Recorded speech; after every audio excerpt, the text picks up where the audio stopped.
All right, what's up, everybody? Then, now, forever. It's time to watch Monday afternoon Raw, Monday early evening Raw. I'm your host, Mark by Wrestling. Should be a lot of fun tonight as we are now off of Night of Champions, and we're going to see what the day brings us. Starting off with a recap of Night of Champions and all the insanity that came about with it.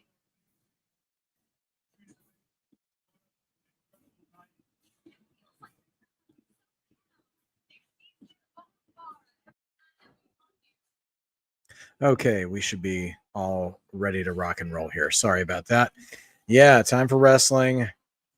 Yeah, we'll see. We're probably going to get a pathway into Saturday night's main event a little bit more. Maybe some for Evolution finally for the ladies, and we will see what we get tonight. How is everybody today? Everybody having a good time?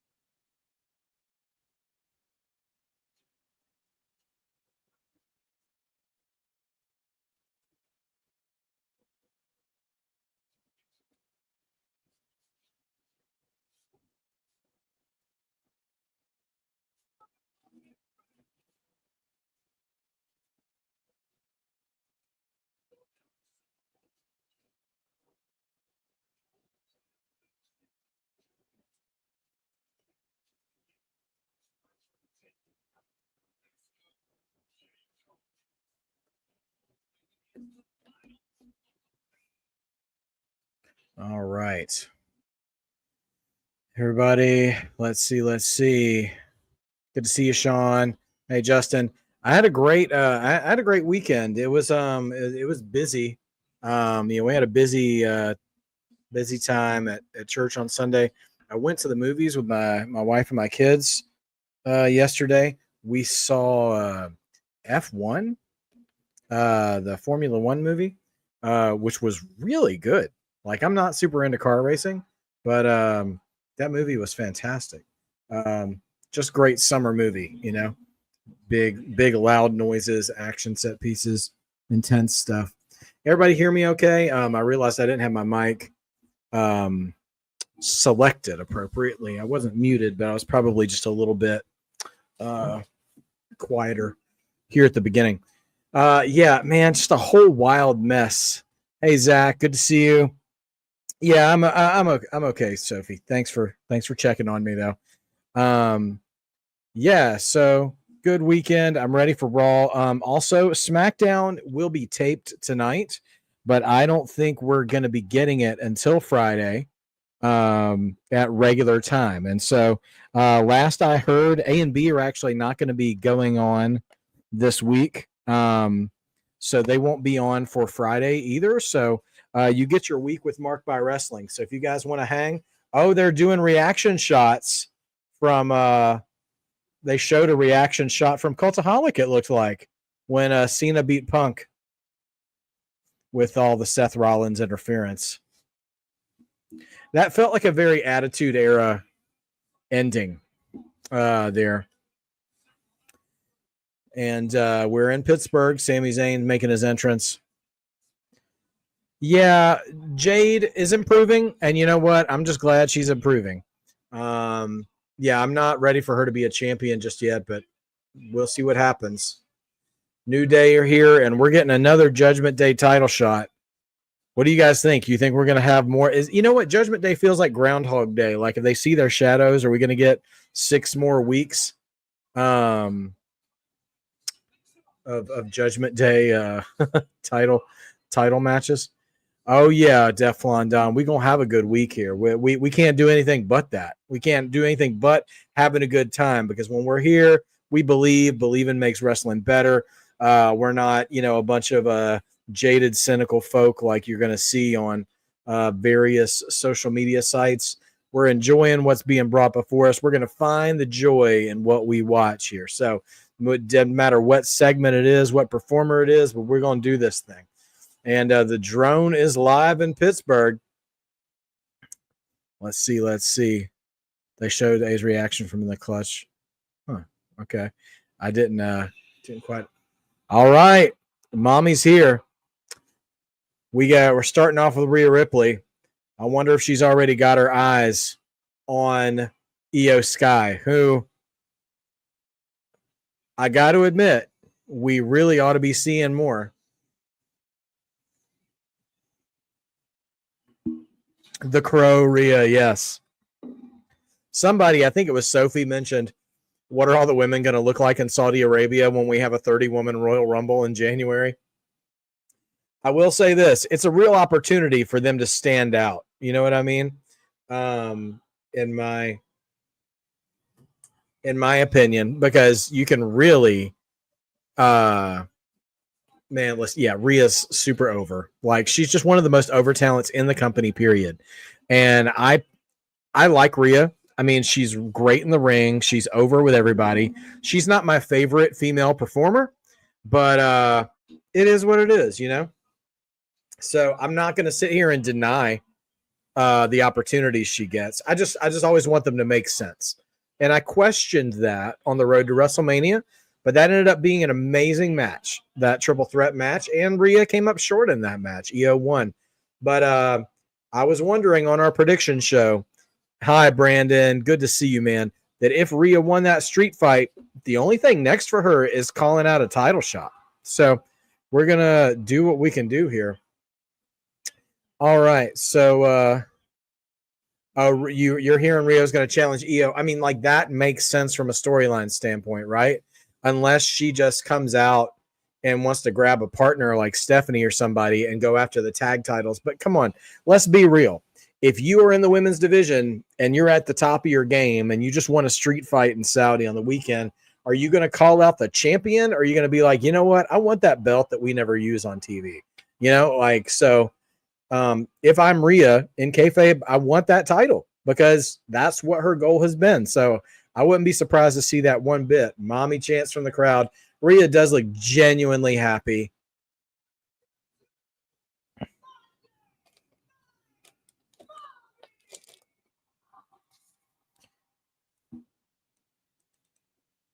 Personal preferences aside, I do think the more distance she gets from Dominic Mysterio, the less I'm into the mommy label for her.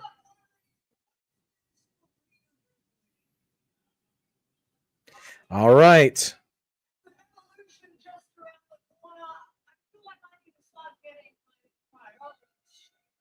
Oh, Io's just coming out by herself. She ain't getting called out. She's doing the calling. Come on. Here she comes. And listen to that. Listen, there's a pop for Io as well. I'm not going to be delusional and say it's as loud as Rhea's, but it is demonstrably loud. This crowd is here for Io Sky as well. Don't let anybody tell you otherwise. We don't really stand anybody at Marked by Wrestling, but we will always be here for Io Sky unless she commits some horrible crime. And even then, if she shows remorse, we'll forgive her. Forgive me, guys. I need just a brief snack. So we're family, you know?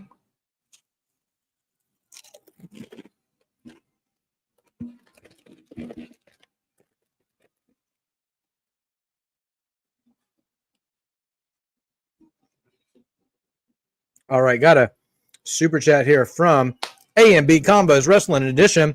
Thank you guys for being here with the family today. Smash that like button. I need your likes. I need your shares. I need your subs. We're boosting up these event hours, these watch hours, and we're going to be a legit membership community before you know it. So let's keep it going.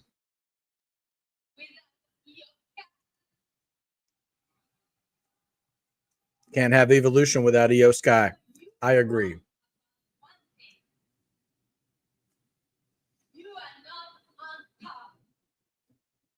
Oh, she said you ain't on top. And she's true. Not without the belt.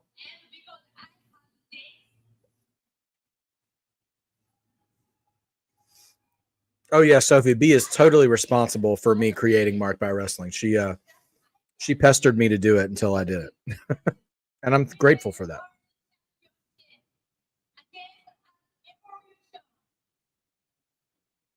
Okay, so Io can pick her opponent.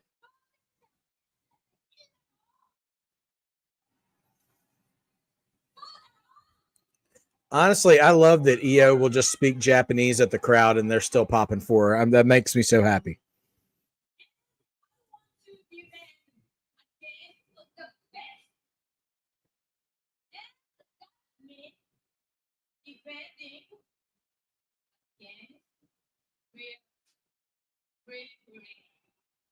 Okay, so Io has challenged Rhea Ripley instead. I can respect that, Teflon Don. All right, let's see. I mean, let's assume she accepts.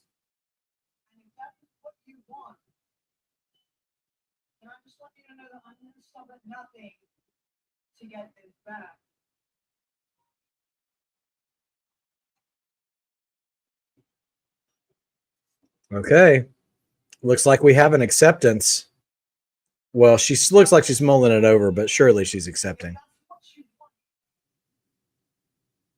I just want you to know that what happened to Evolution, that's what you wanted. Rhea seems like she kind of stumbled over her line a little bit there. Um,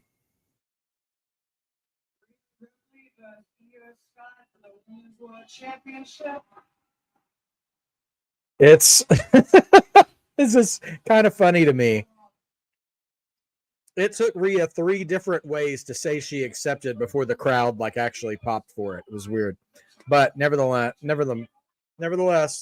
here we go. I mean, that could be our main event for Evolution right there, Rhea and Io. And yeah, I third time could definitely be the charm for Rhea. Oh, Rhea was doing the little thing at Io's face. All right, Judgment Day backstage. Dom is here. Oh, and there's AJ Styles, for those of you keeping score. He's got a doctor's note.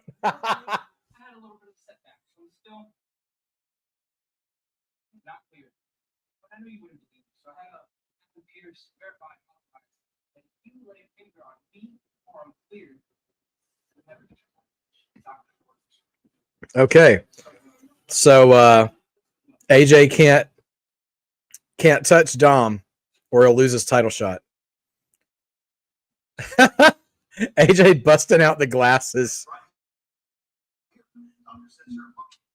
I'm looking forward to this match between AJ and Dom. They have an interesting chemistry together.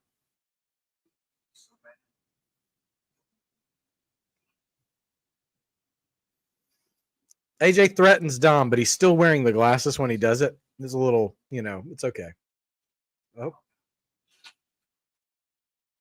Can't touch me. Not cleared, can't touch me. Not cleared, can't touch me. Dom finding new ways to be obnoxious is always there for me. Such little brother energy. You gotta love it. Okay, here comes music I don't recognize. It must be anybody. Why? When did Judgment Day go from like Alter Bridge to like the most generic hip hop I've ever heard? Like this theme, and I'm not even hating on Def Rebel. This theme doesn't fit anybody in Judgment Day. It doesn't fit JD or Finn for sure. It doesn't even fit Dom. It doesn't fit Liv or even Roxy or Raquel. Like, really though, it's Def Rebel. It must be anybody. Seriously, A and B. For a half second, I thought it was the New Day. I mean, which at least they're the other team in this match. But like, I'm so tired of these songs that are like 90% drum, like 85% drum machine and 15% clap sound effect. And I'm like, dude, Terrence Howard from Hustle and Flow could put together a better theme music for someone. And interestingly enough, Hustle and Flow won an Academy Award for Best Original Song is Hard Out Here for a Pimp by 3-6 Mafia. 3-6 Mafia wrote a theme song all of y'all know as soon as I say just two phrases. One I'll censor because, you know, my Jesus ain't gonna allow me to do that. But somebody gonna get that kicked. Somebody gonna get their wig split. Academy Award winning 3-6 Mafia wrote Mark Henry's theme song. Could have been way better than this. One of the most underrated theme musics out there, by the way, Mark Henry. You hear that, you know, in the gym, going down the street, just getting ready to go for a fight. Like, I mean, yeah. Oh my gosh, this theme music. I'm trying to make the money for the rent. Absolutely.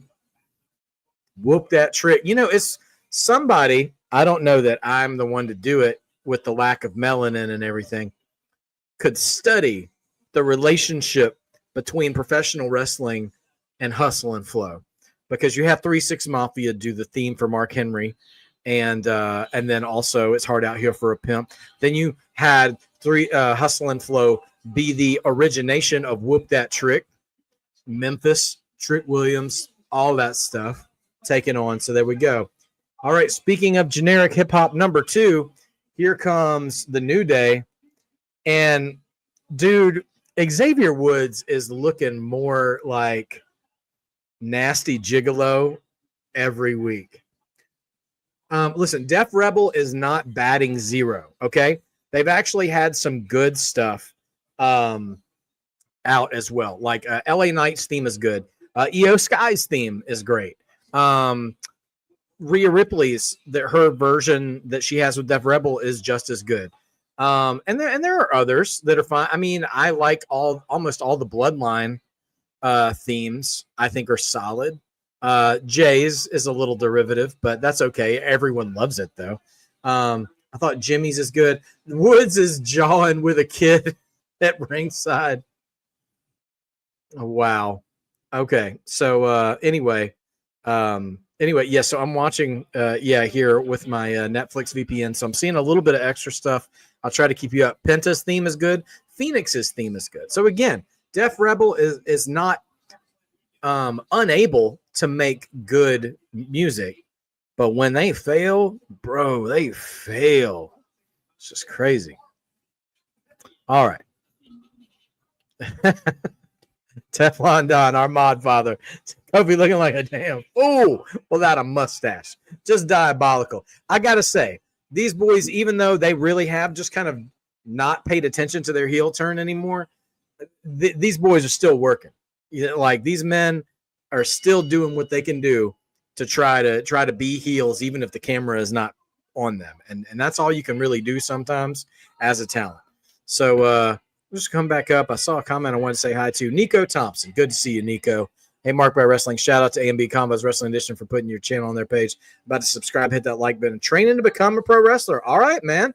Put in that work, man. Best of luck to you. Don't let the bumps get the best of you, friend. I did hear that, yeah, Metro Boomin might be getting ready, might be getting ready to do some stuff. All right, JD looking a little bronze for an Irishman. Finn looks normal, but Finn is one of the most shredded dudes I've seen. Who do I have? All right, here's the thing. I don't want the Judgment Day holding these tag titles hostage again. We just got them off. Thank you, Nico. Much appreciated. It's one of my favorite things is this collection. But that, oh my gosh, Woods is straight up flare strutting too. Wow. Maybe a little Jeff Jarrett in there too. I'm leaning towards Finn and JD winning though, because it seems like with this infusion of Roxanne Perez and the inconvenient removal of Liv Morgan, that it's going to be looking like we're going to have maybe more upside for Judgment Day to create tension when Liv comes back. That's just my thought. We'll see what happens. Yeah. So 2 heel teams. Well, you know what, George? Somebody said it earlier, like about Triple H's booking. Sometimes, oh my gosh, Kofi still got a pancake. He tried to. It was a peace pancake. He was offered a peace pancake, and Finn smacked it into the third row. Okay.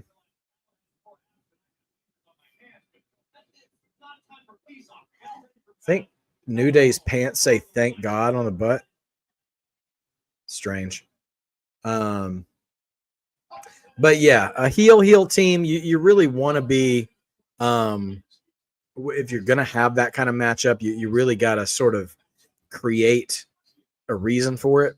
My favorite heel matchup, or the one that always comes to mind, was in the early 90s. Shawn Michaels, early Heartbreak Kid, Shawn Michaels. He still had Sherry as his manager, I believe, and the model Rick Martel.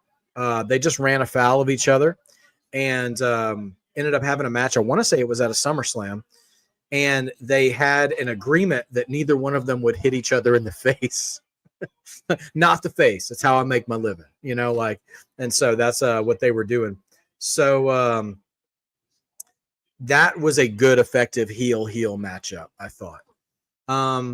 Also, there's a little bit of heel. There's been a little bit of heel going on with there was a couple months ago with the whole like Seth Punk Roman stuff, but I don't know. We'll see what happens. Tag team match brought to you by Totino's Pizza. Yeah. Hey, nobody out pizzas the New Day. Okay. It's not delivery. It's raw. Anyway, so we can keep going with pizza related puns here in this match. As we have the Pizza Pan tag team titles on the line. Oh man, JD caught Kofi with a kick from the apron there. I mean, caught him pretty square. Oh man, but Kofi interferes and stops him from an Asai moonsault. Tags to Woods, who's got JD still draped over the rope. Double stomp on the back. George, do I see Liv Morgan coming back as a babyface? I mean, listen, I think that would make sense because I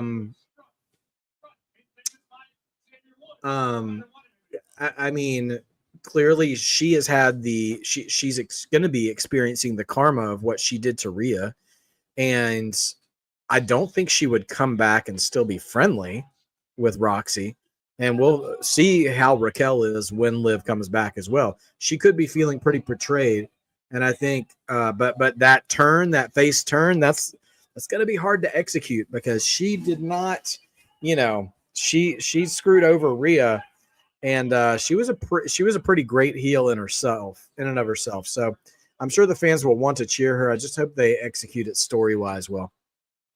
How do I feel about the heel New Day so far? Well, as heels, I think they're doing a really good job, but they're just not being featured at all. And the New Day as a tag team, I was really excited when they first turned heel, and I thought that they would find a way to utilize Big E beyond that initial heel turn moment. But they haven't. And I think fans were waiting on that to a degree as well. So anyway, I think so. If I can separate the two, I think Woods and Kofi are doing great heel work, but Triple H and them running the show, I don't think they're giving them the TV time to be noticed that they're doing it. And part of that is because the tag division on Raw is not treated super well, at least compared to SmackDown, where it's a weekly feature. And then also a lot of the tag teams, I don't know if there's just less tag teams on Raw than there are on SmackDown, or if if the teams on Raw are just so stale because we've seen them so many times that it's hard to feel special about them now. Because for me, all the tag teams on SmackDown are like fresh and exciting. Like the Street Profits kind of got that makeover a little bit. You know, we got the Wyatts back, the Machine Guns, who still need some personality, can still go in the ring really well, as is DIY, who's getting a little bit of a character tweak. I love Pretty Deadly, even though they don't get used a whole lot. And I know one of them's injured right now. But so anyways, oh man, the heels are just healing on each other, you know, and that's happening. So, but here on Raw, you basically got Judgment Day, New Day, and the War Raiders. I mean, that's pretty much all you've got. So, anyway, yeah, Liv is legit hurt. Liv took Dom away from Rhea, and looks like Raw. Yeah, exactly. So Karma's going to come hit Liv, at least in storyline, and so yeah. All right, so we're coming back here, and Kofi off the top with a chop takes down JD, and so yeah, I'll be interested to see what comes of this one. Sean, I'm not against that at all. I know that might create some obstacles for travel, but I absolutely feel good about them merging tag divisions. I think that would be excellent. And for what it's worth, too, I've been saying this for months. I think that the women's tag team titles should get dropped in NXT and just let the WWE women's tag belts be in NXT, because there's more women down there that have something to offer that aren't doing anything. And then that can challenge the main roster booking to actually give us some real stories with the women on the main roster that doesn't involve a title. Like Naomi and Jade's story didn't involve, well, in the beginning it involved the tag titles, but it was just a feud. Like, and that's great. Like some of the best feuds of all time are not over the title. So, or at least not the main title, you know? So just let the women's tag go down to NXT. And then you have an extra belt you can use on NXT every week too. Well, although they have quite a number of belts as well. Although they should probably just retire the Heritage Cup. All right, Finn Balor, a pop for Finn Balor tagging in. Wow. Yeah, crowd is hot for Finn.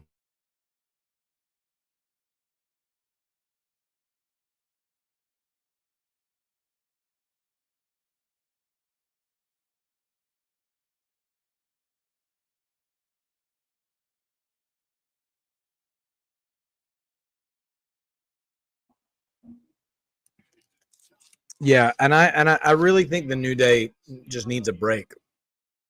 So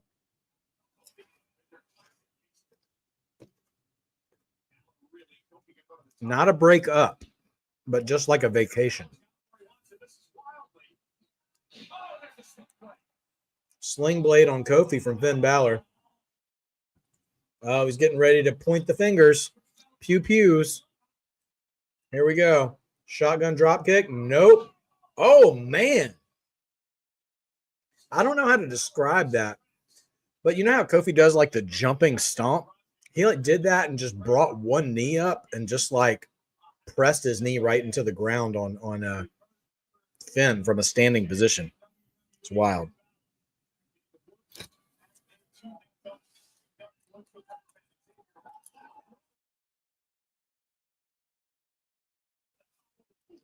JDN dumps Woods, Asai moonsault. Listen, guys, the Judgment Day are getting cheered in this match. Oh, man. Totally caught a boot in the middle of a moonsault from Woods. And McDonough's still holding his mouth. Hope he didn't lose a tooth. Oh, tag to Finn. Roll up. Woods doesn't know he doesn't have the legal man. Oh, and JD's got him. He trapped him. JD's sacrificing himself. Oh, my gosh. Oh, and it backfired. Roll up. on only 2. That was going to be a crazy finish. Finn had the blind tag. Oh, now we're going for an up, down, down from the New Day. Oh, they hit a big ending. And just 2. Man, I thought the finish was going to be tight. Like, they had a blind tag on Finn, and then Woods, like, just, he was on the roll up, and then they grabbed him. JD grabbed him and, like, held him down and was going to take the force of the stomp. And then he did take the force of the stomp. New Day sucks chants coming from the crowd. Listen, these 2 guys, these 2 teams, as stale as they've been over time, are winning the crowd over. Give them credit. Give credit where credit's due. Another roll up, this time from Kofi. Oh, kicked off, smacked in the ropes by JD. And nope. Oh, belt shot. Belt shot by Woods. Ref didn't see it. Kofi's got him rolled up. Only 2. Guys, I think Judgment Day might take this one.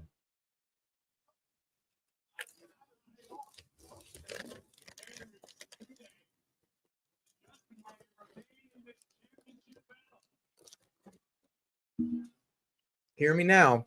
This is just a good tag team match. Like, there's a little bit of cheating from Woods, but like Judgment Day hasn't actually cheated. They've just been doing good, like, blind tag team stuff. All right. Finn going for that tag. He gets the tag on JD. Can Kofi tag Woods? Oh my gosh. He looked like he tried to whisper in the wind, but he didn't get it. Oh gosh, he's got Woods up. He's going to Spanish fly. Spanish fly off the top. McDonough's up 2, but Kofi breaks it up. They all just got together in the back and decided they're going to try to steal the show tonight. All right, Balor gets cheap shotted. Kofi's out, but he misses the dive. Sling blade on the outside. McDonough and Woods still the legal men. Boot to Woods' face. Tag to Finn. He's in position. JD, moonsault, nails it. Finn's on top. We're getting a stomp. This could be it. Crowd's on their feet. Stomp. Are we going to get champs? 1, 2. New tag team champions. Judgment Day with the face pop for tag team champions. These fans either really wanted to see the New Day lose. They got behind Finn Balor, though. They got behind Finn and JD, man. And y'all, this is weird. They're celebrating a little bit like baby faces, too. Wow. And listen, JD wrestled his hair off.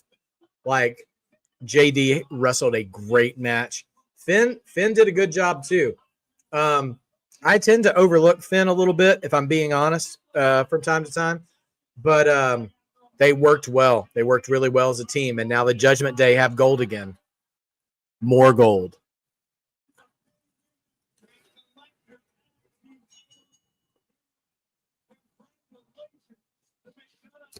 Well, this is a good sign.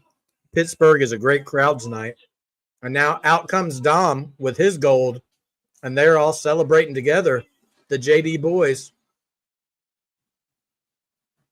Judgment Day is getting pyro. Judgment Day is getting pyro for this title win. Did they have some left over from Saudi? What happened? What am I watching? What in the world?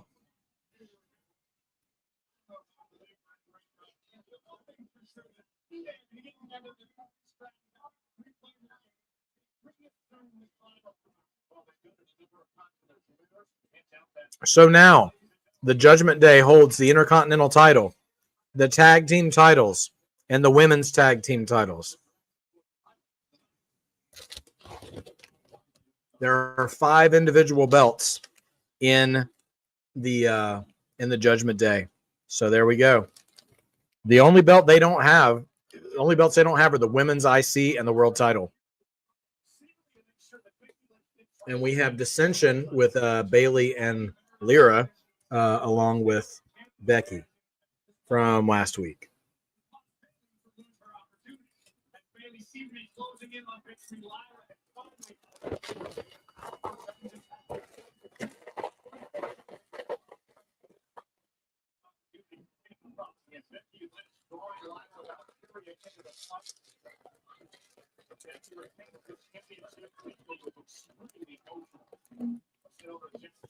Someone said at the top of the show on the chat that it looks like we're getting away from face and heel dynamics and getting into more shades of gray of just people with personal motivations having conflict. And I'm seeing that a lot with Bailey and Lyra right now. They both want the title and they're getting in each other's way, or at least Lyra was getting Bailey's way.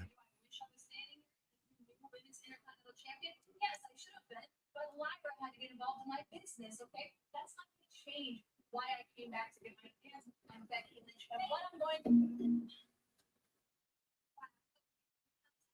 talk to me, but you'll talk about it. Wow, Lyra needs to shut up for a second. I'm sorry. I'm on Team Bailey on this one.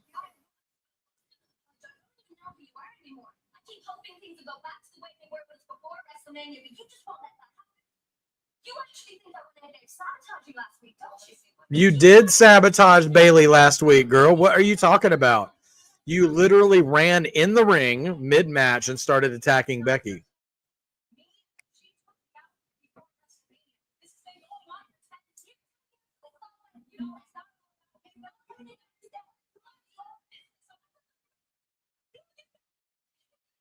Oh, finally, Adam Pearce comes once the decibels have gotten to a shrieking level here in this argument between Bailey and Lyra. Bailey versus Lyra tonight.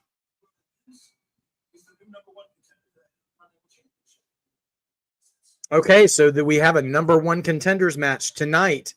Bailey versus Lyra. Who wants to put their money down that it's a no contest and we end up with a triple threat at Evolution? Makes the most sense to me. But either way, let's see what these ladies have. Sheamus and Rusev tonight as well. And we still have, I think the main event is going to be that tag match between Braun and Bronson and Sammy and Penta. So we should have some fun there. YouTube channels that thrive on complaining about Triple H's booking because it makes them feel better. Yeah, listen, that's one way where we have. Oh, interesting. So I'm on the international version of Netflix real quick. I'm going to come back to your comment, Sean. I'm actually going to put it right here on the screen. And they're doing a interview segment with Grayson Waller. So I'm going to give you guys an update. Byron Saxton asking Grayson what's up with A-Town Down Under because, they've been teasing dissension for like a year and a half.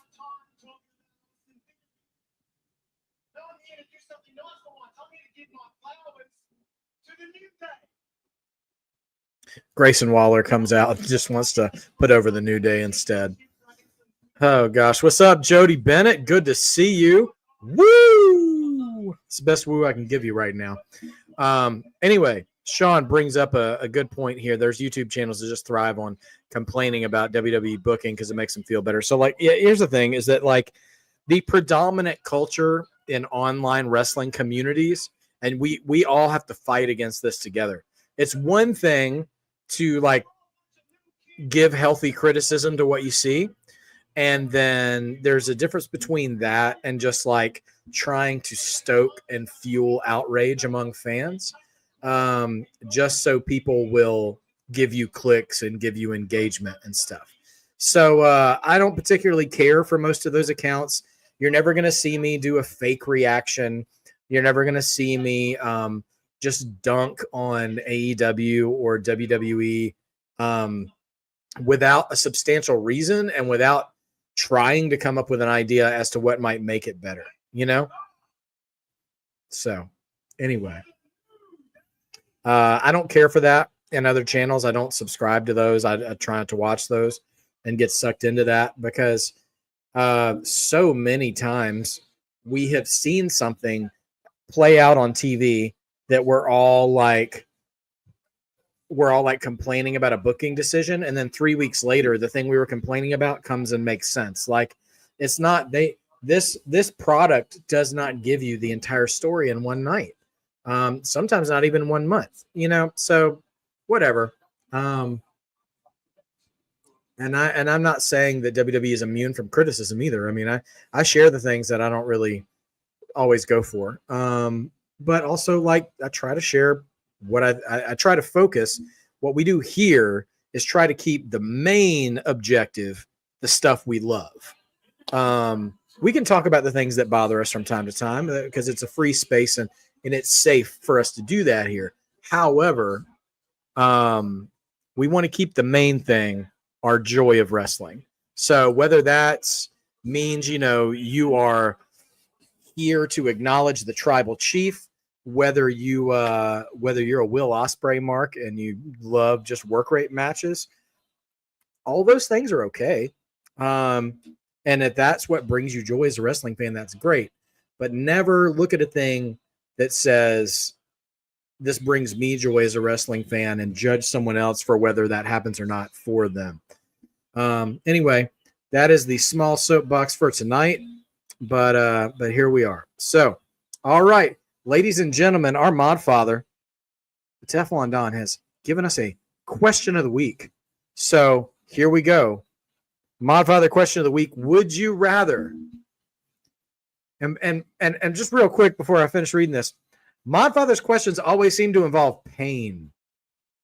Mod father, I challenge you tomorrow on NXT to make us choose between two good things we would want. See what you can hit us with, but also be family friendly because, well, there's a lot of lovely people on NXT and we don't want to go too far down that well. All right, mod father's question of the week: would you rather take a punt from Prime Orton? I'm assuming you're talking about 09 Orton when he introduced the punt and was kicking John Cena's dad in the head and Vince McMahon in the head and all the guys in the head, or 2 last rides from Taker. So CTE or spinal problems. Well, if we're diagnosing things, I would take the spinal problems over CTE. But if it's just the move, I feel like there's a chance Orton might glance me a little bit. But there's really no way. I feel like there's no way for me to take 2 last rides and come out of both of those without something. Messed up back, a concussion in and of itself. I would chance the 1 punt if it was me. All right. So there's that. Yeah, so we've got Goldberg video package playing in the background. I do not care for Goldberg in 2025 being on my TV challenging for a title. I mean, that's just speaking my preference here. And I'm from the Atlanta area. And so, like, I was neck deep in the Georgia woods when Goldberg made his rise to prominence. So I stood in line at a Toys for Tots giveaway in Athens, Georgia in 1998 or 1999 to try to get an autograph from Goldberg, which, by the way, he left early, by the way. So we didn't even get to see him while we were standing in line, and we bought toys to donate and everything. So I don't hold that personally.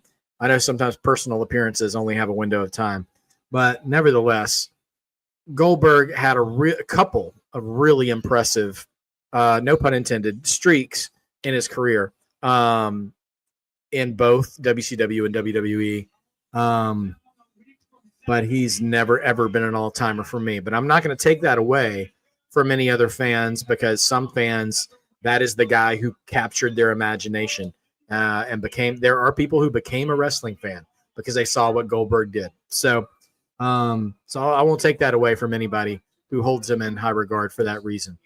And I do have sympathy for Goldberg about the Bret Hart situation, but that's maybe another discussion for another time. Yeah, Hunter could absolutely do some long game storytelling for sure. Is there money involved in the question? Hospitals getting expensive. Absolutely right, Rickardy. Absolutely right. Do I think Goldberg's son is going to be a wrestler after playing college football? I probably because I'm skeptical he'll make it in the NFL. It's very hard to make it at the NFL level, so I just don't know. But and they show last Monday they show Penta injuring Chad Gable, who's off TV. So that's I think that's the reason we had what we had. You know, we heard the rumors and heard the reports on NXT last week. You know that Chad was out, and there he is now in a sling with American Made.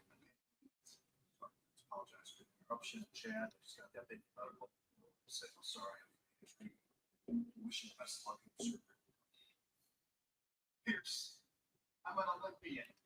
Okay, I make my own luck, but thank you. Guess that means we're not going to see our buddy El Grande in our film. He's the world's greatest luchador, Pierce. I'm sure he keeps a busy schedule.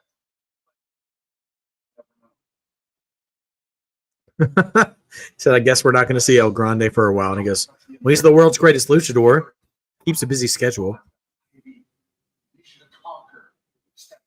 Now Ludwig Kaiser is hanging out in the back. Championship potential. So it's time to feel it. What are we going to do without you, Chad?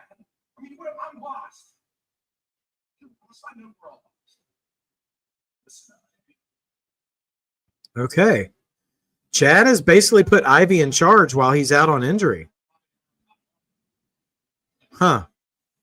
So we'll see what happens with them from here. All right, as Rusev is making his entrance, we have Rusev and Sheamus. Who do you guys have? I would love, low key, I would love for them to put Ludwig Kaiser under the El Grande mask and pull the old switcheroo and say that El Grande is not injured. Rusev and Sheamus, guys. Now, I'm leaning Rusev in this match because he's still new-ish in his return. If Rusev doesn't win this match, that's very telling on how Rusev's return is going, in my opinion. But this should be a hard-hitting affair. And I got to wonder if these guys feel motivated to really go at it after seeing how that tag match went down today. So, yeah, well, putting someone else under a mask to fool everyone is a tale as old as time for masked wrestlers. There's almost a dozen cases of how this has happened over the years. So, yeah, it wouldn't surprise me. There's a Jurassic World Rebirth commercial fused with WWE footage right now.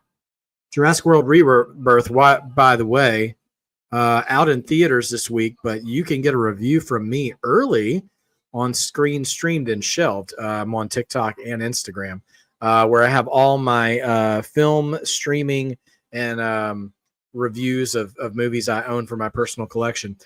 Just today, I released my top 6 films of 2025 so far, since we just wrapped up today. We're wrapping up our first 6 months of the year. The year is half over, ladies and gentlemen. Today, we are at the halfway point of 2025. Can you believe it? I know I can't. Yeah, George, it was, I thought it was fine. You know, like if you go to the Jurassic Park movies now just to see the dinosaurs and the special effects, you'll get that. Don't go for a story, though. So, but the original Jurassic Park, there's still no beating it. That's the best one to me by far. Although I also did enjoy the reset, Jurassic World, you know, the first one of those new ones. So it is what it is. But those aren't bad. Don't worry, Sophie, because Jordan Grace is going to win the NXT Women's Championship at some point, and one of my predictions will come true. So I ain't worried about it. But that's the only one I'm hanging my hat on still. I think Americano is still speed champion, Justin.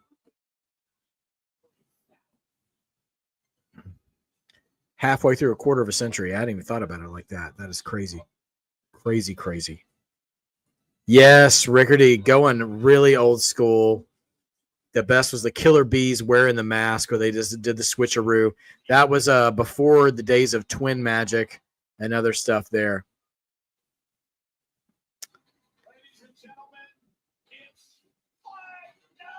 Yeah, Dossie, I think there are a few franchises out there where the sequels have lived up to the originals, but not very many.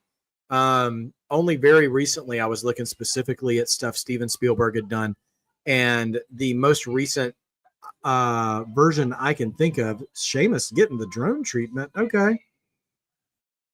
Briefly. The Indiana Jones films, at least the first two sequels, Temple of Doom and Last Crusade, I think were just as good as Raiders of the Lost Ark in their own way. Last Crusade is actually my personal favorite Indiana Jones movie, and that one's a sequel. So, in that way, it's not every sequel is terrible, but most of them are at least diminishing returns, less impressive. All right, guys, it is fight night. And we're about to square up here in a few seconds between Sheamus and Rusev. And these guys, I hope they're motivated, man. I feel like they're gonna hit so hard. So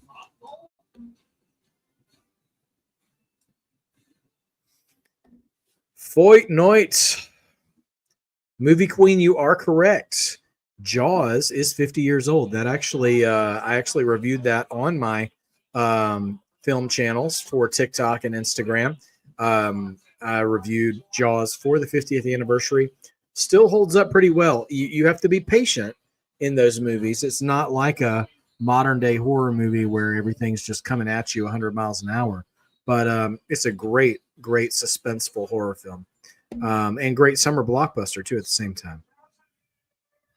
By the way, if you guys want to have a super chat put on the screen and follow that there.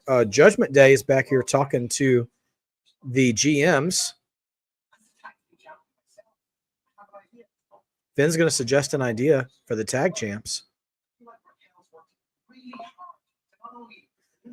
Oh, he's going to suggest something for the women's tag titles.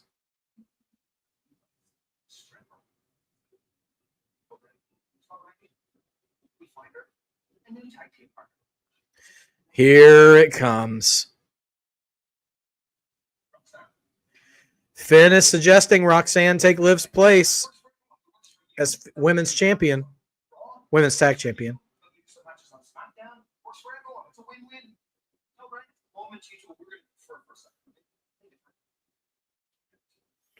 Well, the fix is in play. Then you know what? We will allow it. One condition, though. They can justify this decision, so they can prove to us and to the world that they're worthy champions.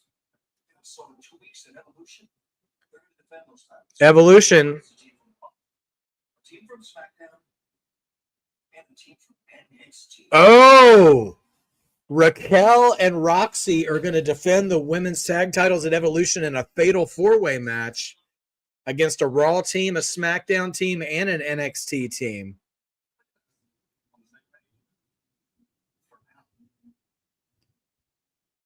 All right, then. So here we go. It's not as simple. It's not as simple as just sliding Roxanne in there. So we'll see what we do.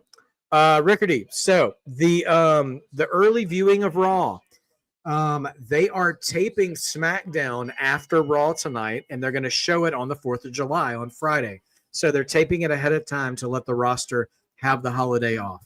So that's why Raw has started early tonight, because they're also taping SmackDown immediately after this. So yeah, I guess no Bellas.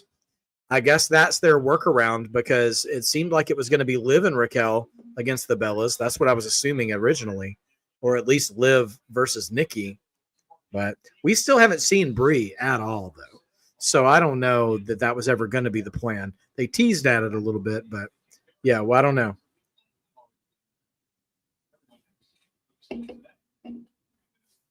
If Vince was still here, Sophie, we'd still be in the opening one interview segment, probably. So no, I'm glad that we're going.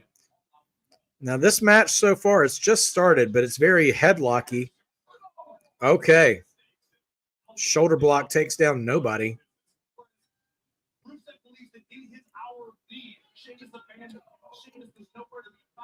All right. These guys are just hitting hard. Sheamus looks happy about it.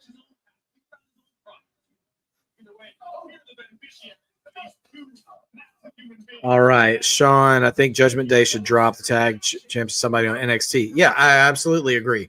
I think the women's tag belt should be at NXT. 100%. Yeah, I could see them losing. I mean, I could see them winning because that does the because that goes through the whole if they win through the whole Liv Morgan saga. But I could see them losing too. Who was in the League of Nations? I know this too. That was in the ring. Yeah, so Sheamus and Rusev were in the League of Nations. Alberto Del Rio was in the League of Nations as well. And then Barrett. I think it was just the four of them. So Wade Barrett, Alberto Del Rio, and then these two gentlemen made up the League of Nations. Was Drew was in the League of Nations too? I couldn't remember if he was in the League of Nations because I thought he was I thought that was in the like either Social Outcast or 3-man band days or whatever.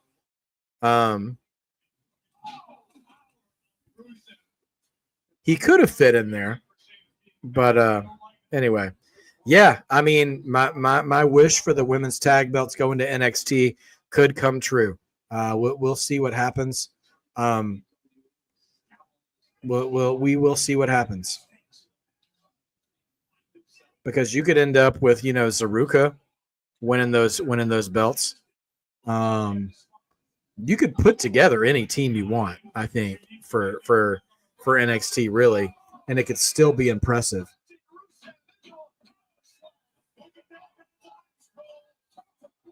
All right. Sheamus is fired up as they go to a commercial break. So, anyway, yet another break. Although I do see the action still going on over here. So if anything exciting happens, I'll let you know. Yeah, 3-man band. Heath Slater, Jinder Mahal, and Drew McIntyre. 2 of the 3 went on to be WWE champion, which is wild. That they were one Heath Slater WWE title reign away from being the Shield. The Shield and 3-man band, 2 GOAT factions. Greatest of all time. Almost. But Heath Slater's got kids. Sometimes championships aren't in the cards. The Heath Slater and Rhino bit when they did sort of that Raw and SmackDown draft again in like 2015, 2016 or whatever. When they went to, I want to say, did they go to like Heath Slater's trailer or was it Rhino's trailer? And I want to say Rhino was eating like squeezy cheese on like Ritz crackers or something. And Slater was like, dude, what are you doing? I don't know. Something about that bit just cracked me up back in the day. That was a fun little segment. That is one thing I'll say this, that they don't really do anymore now that Vince is gone. They don't do a lot of like on location camera bits anymore, like, production segments anymore, which actually kind of bums me out a little. Everything's just backstage or it's backstage and it's cinematic, I do miss like just, Stone Cold Steve Austin and Booker T fighting in a grocery store, or when they would go to Tim White's bar whenever they were like in Providence, Rhode Island or wherever it was, and just have bar fights. They don't really do a lot of on location stuff. It's usually like the NXT parking lot. Now, to be fair, they've done a little bit, but it doesn't seem like it's nearly as much. Like LA Knight went to Logan Paul's house and they did the stuff in the pool. And then like, this is a couple of years now, but like the whole Mysterio family Thanksgiving was a thing too. I want to say it was AJ and Logan, not AJ and Logan, AJ and LA Knight were like had a fight in front of AJ's house, stuff like that. But yeah, and then Cody and Roman had that big cinematic thing at Georgia Tech that time on the football field. But you know, it just doesn't have the same thing. Oh man, the Pillman Austin gun skit. Yeah, I was old enough to know that should have been a work, but Pillman was so crazy. Like, he was so crazy. He was so believable. Pillman was so believable, man. Which it just makes me wonder, like, what kind of like real life therapy Alexis King might need to be Pillman's kid, man. Because sometimes you just want to believe wrestling sometimes can just be so close to real life that you're like, okay, yeah, I know it's a work, but like I wouldn't want to be Pillman's kid in real life. Like, because you can't pretend to be that crazy without being a little bit yourself. And so many wrestlers, you know, from his era kind of were. Just not that to that degree. Triple H going to Randy's house before WrestleMania 25. Let me tell you something, Justin. All right, we're putting it on the screen. All right, class is in session, everybody. Triple H in the lead up. We still got Sheamus and Rusev going on the screen, by the way. It's, I have to admit, not as hard hitting as I thought it was going to be, but nevertheless, Triple H and Randy Orton had one of the best build-ups for a match at WrestleMania 25 that just completely deflated when the bell rang. Like, and it wasn't because Triple H and Randy aren't good wrestlers. I still don't know to this day why they thought about this, but okay. Sheamus is just taking blows and standing up saying, hit me harder. And now they're just throwing meat right now. Oh, man, axe handle coming from Sheamus. They woke me up here. They made the announcement at WrestleMania 25 right before the match that if Randy got disqualified, he would – no, if Triple H got disqualified, he'd lose the title, I think. It was one of those things. Oh, no, if Randy got disqualified, he'd lose the title because he was the champion, I think, going into that. Anyway, it's just – yeah. Yeah, it was a letdown. Sheamus going here on the top, though.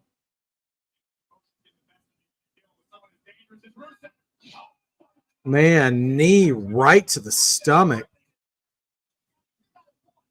Wow. Rusev kicks out at 1. I don't love kicking out at 1. So I feel like I have to say that when it happens. But to be fair, Rusev kicked out at 1 and he didn't pop back up and not, he didn't no-sell the move. So I will say that's a little bit different than the people who kick out at 1 and have the imaginary Japanese fighting spirit and all of a sudden can hit 3 finishers like they're a video game character. I hate that style of wrestling. Not my favorite at all. George, it's Raw. There's a great chance New Day gets a rematch at some point for sure.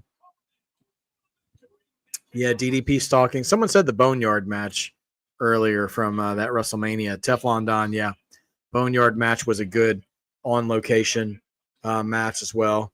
That was both. I think that was the best of both worlds of being on location and being cinematic at the same time. It was a lot of fun. Yeah, listen, the New Day Judgment Day match was a lot of fun. I almost feel like they could get a gimmick match out of those two teams if they're working that hard like they did tonight. Yeah, I think the Creed brothers could be. I think you're right, George. With that segment with Chad and Ivy and the rest of the Creed brothers too. Whoa, Sheamus skins the cat to get up on the top rope. Little agility there, fella. But Rusev catches him and he's going up top. We're getting a superplex. Superplex by Rusev. Now both men are down. But yeah, I could see the Creed brothers back in the mix. I was hoping the Creed brothers would have gotten the tag belts by now since the beginning of the year. but they just haven't been taken very seriously since they first made American Made.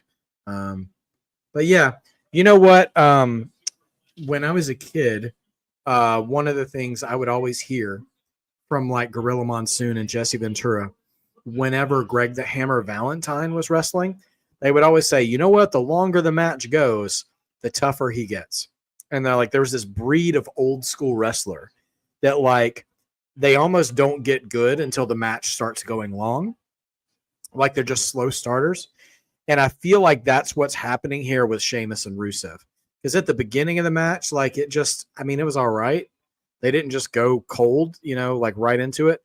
But they're really starting to heat up a little bit. Now it's not necessarily going like fast paced, but it's hitting harder.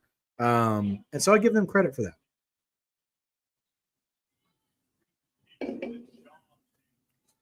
Okay.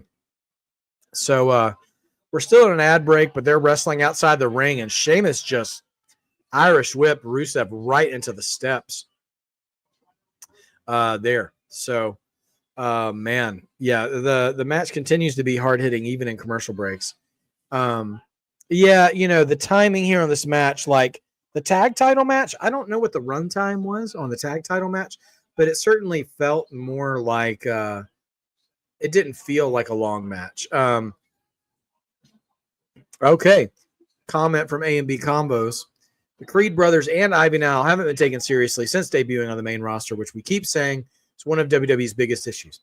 Absolutely. I mean, the thing is that Chad Gable can afford to be a goofball when he's outside of the ring because he shuts everybody up as soon as the bell rings, because he just goes ham once the bell rings, and people forget that he does that sort of Kurt Angle goofball character once he's in the back.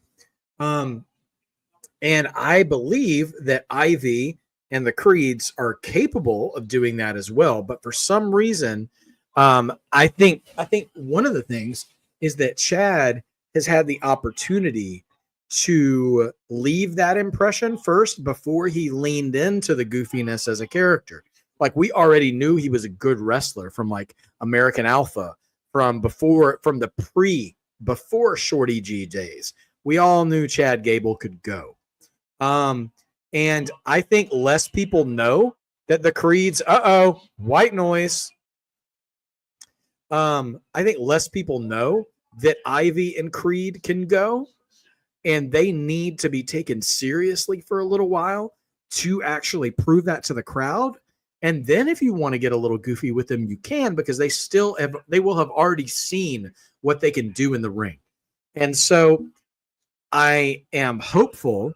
We'll cross our fingers here. We'll pray on it, everybody, that with Chad's injury and leaving Ivy in charge, Ivy is not a silly character. So maybe she can whip them into shape.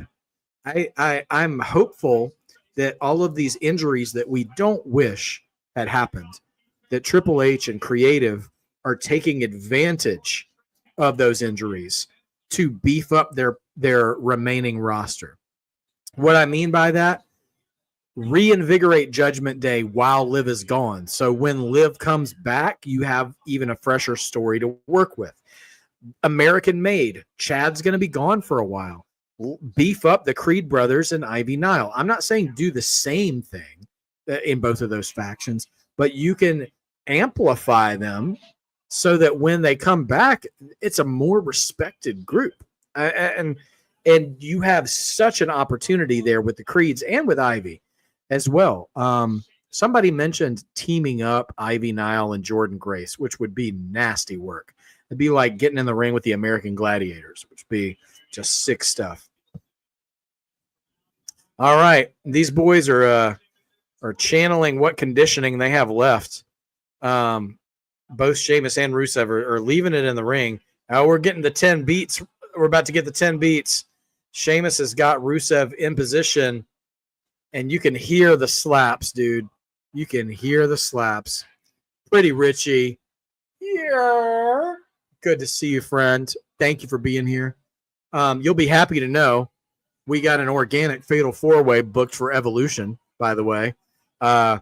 Raquel Rodriguez and her new probationary tag team champion partner, Roxanne Perez, are going to take on 3 different teams at Evolution, one from Raw, one from SmackDown, and one from NXT. We do not know who those teams are yet, but Evolution is going to be wild. I do miss the NXT Creed brothers. I feel like they didn't stay in NXT long enough. But we'll see. Sheamus gearing up here. But he misses the brogue kick. He really doesn't even execute it.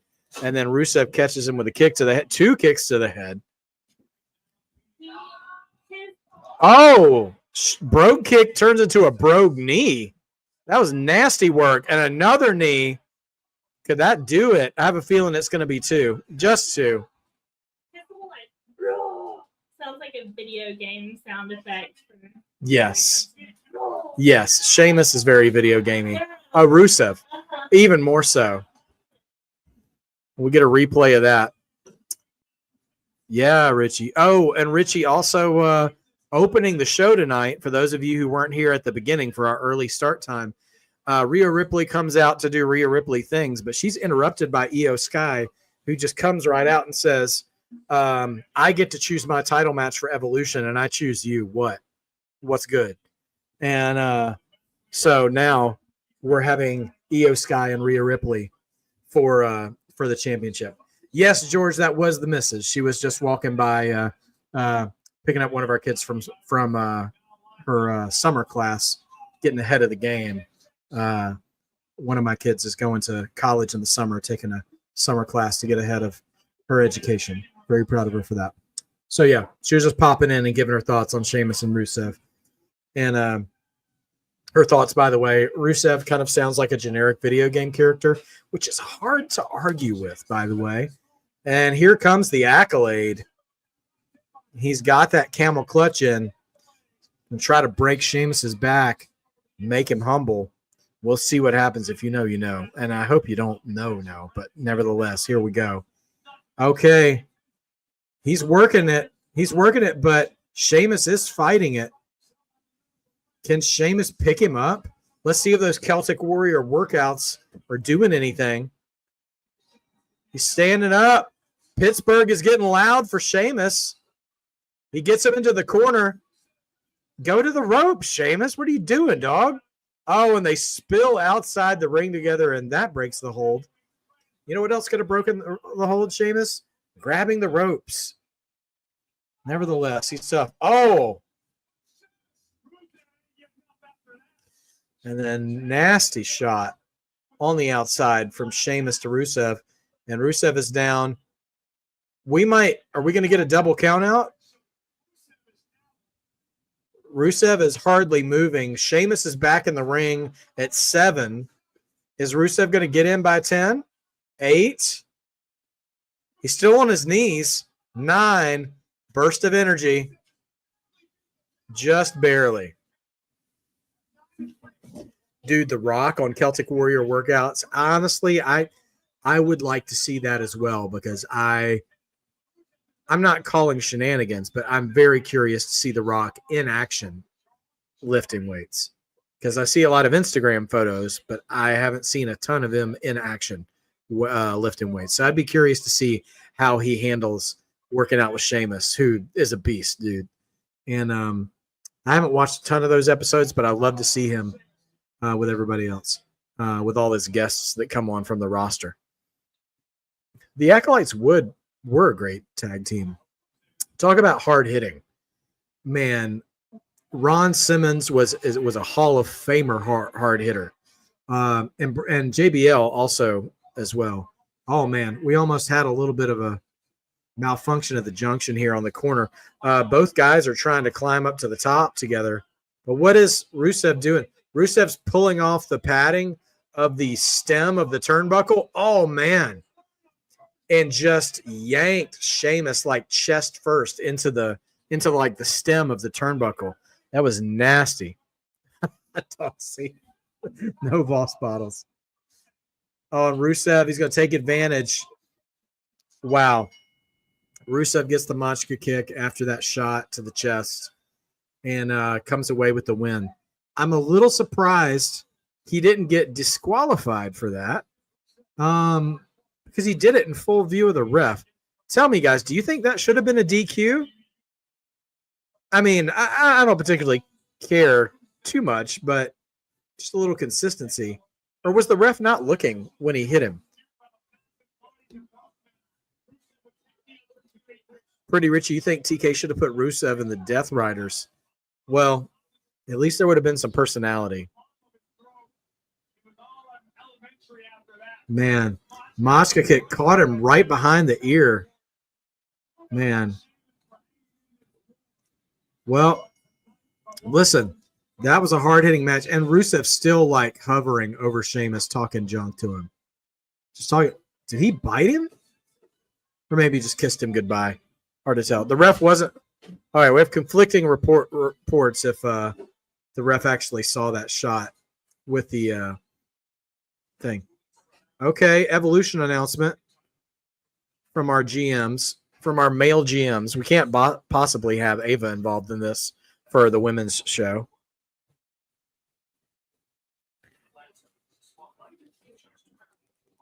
Okay. There's a battle royal. Oh.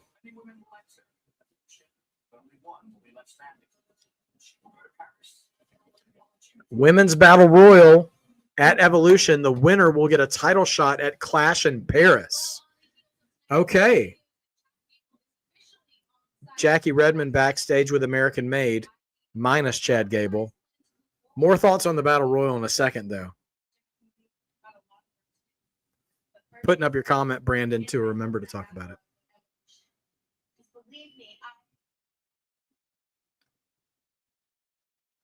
El Grande is here. That's totally Ludwig Kaiser, by the way.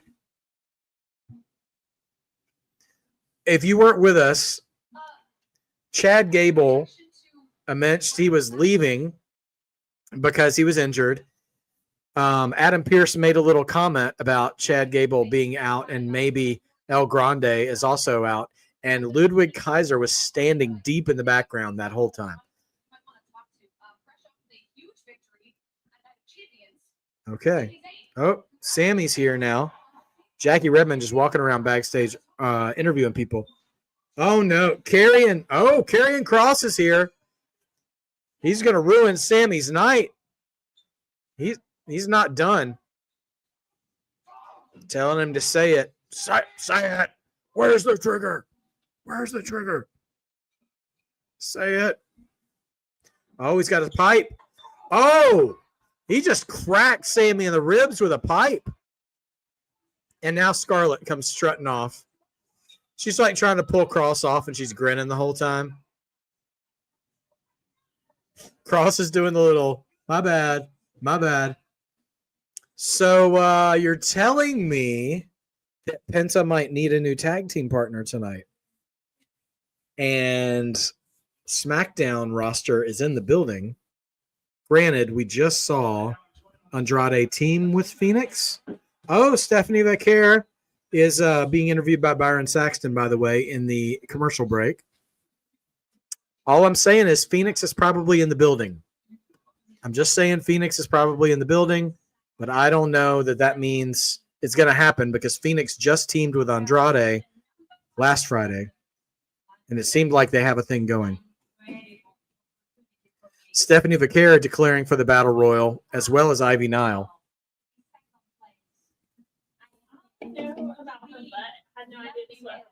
You didn't know what she looked like with clothes on? Oh.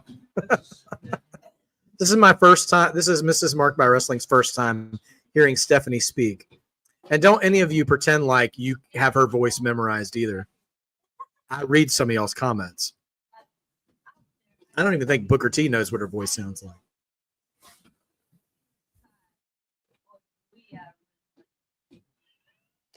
So Stephanie is already calling her shot in this commercial interview segment that if she wins, she's challenging the winner of Rhea and Io.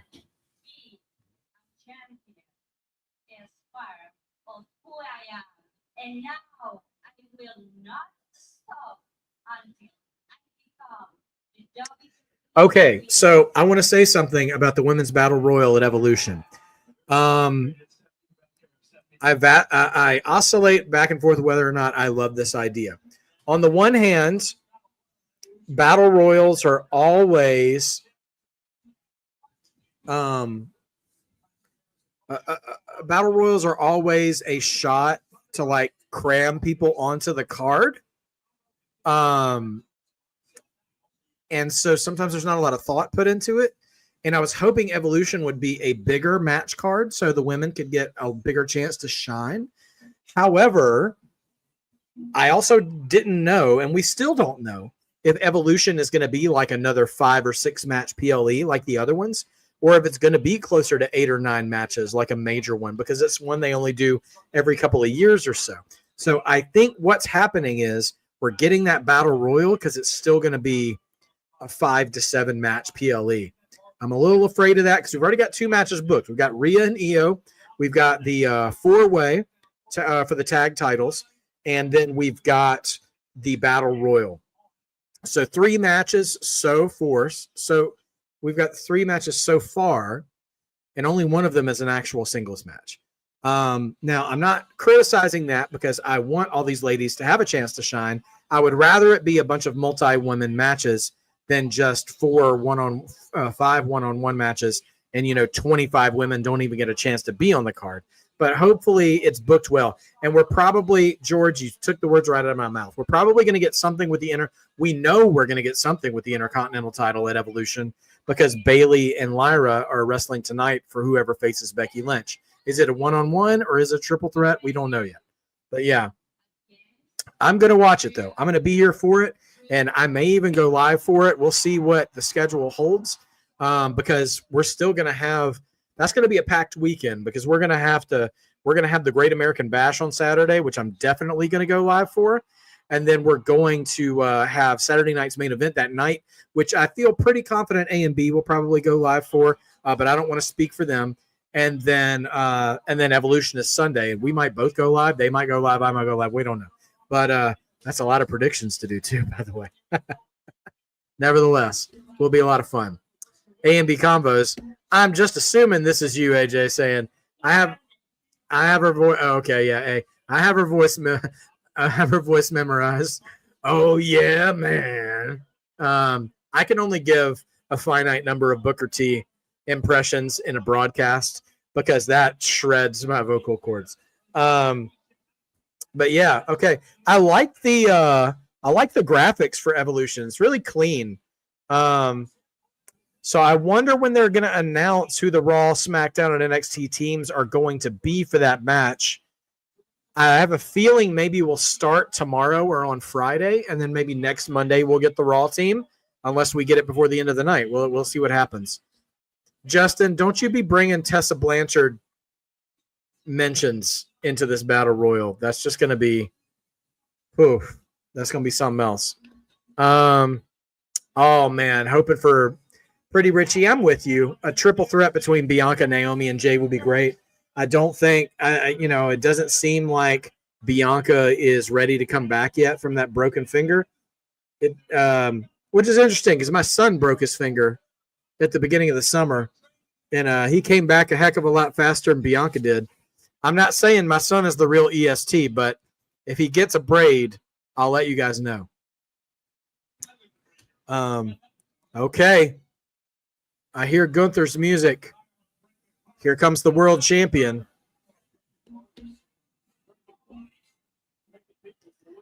Yeah, Rhea still hasn't beaten Io Sky, so I mean, it could be that time at Evolution where she finally overcomes. We'll see what happens. A push Ludwig Kaiser sign. I hope that person's been paying attention tonight because El Grande Americano. Although I don't know how to say that in German, but maybe I should learn. No, I don't think Bianca should come back as a heel. I think she should still come back as a face. No.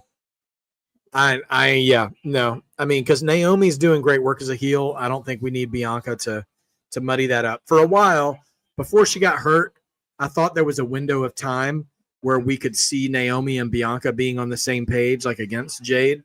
But I feel for me, for my preferences, I feel like that window is passed. So I would rather Bianca just be Bianca. Um, she's she is one of my favorite women's performers on the roster, if not the favorite. So, movie queen, not a fan of Gunther, huh? Tell me more, movie queen. What is it about him that makes you so angry? Mrs. Mark by Wrestling. These Steelers are so basic with their "you can't see me" moves, but when that's all the celebs got, I guess they aren't real fans. Thank you. They should be giving these tickets to poor YouTubers and their families, obviously, because we have way more moves than "you can't see me." I mean, you know, A can do a great Nikki Bella move. I think he's pretty good at that kind of stuff. Anyway, let's see. Do you think they have an idea on who faces EO at SummerSlam? That's why the winner gets a match at Clash in Paris. I mean, there's a chance EO may not get a match at SummerSlam because Jade won Queen of the Ring and she's going to be facing Tiffany or whoever the champion is at SummerSlam. So EO might not even defend the title there. Of course I'm talking about myself, Sophie. That's the only way I'm getting tickets to one of these things these days. Oh, it's Canada Day. Well, shout out and salute to the Hart family, Chris Jericho, Kenny Omega, Edge and Christian, Beth Phoenix, I guess, technically. Now, Pillman wasn't Canadian. He was just in the Hart Foundation. Trying to think of other Canadians without who. Nevertheless, Iron Mike Sharp, I think. Oh, it's tomorrow. Gotcha. Low-key, I'm really glad that Gunther still calls him Bill Goldberg, just like Bret Hart used to.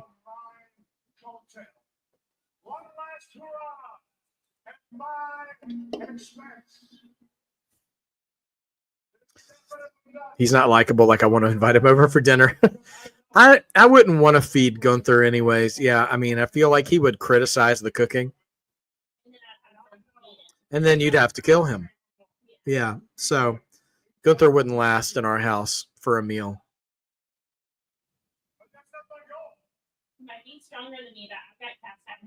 Yeah, no, that's all you need. Lance Storm. There you go, Justin. Good addition to the group.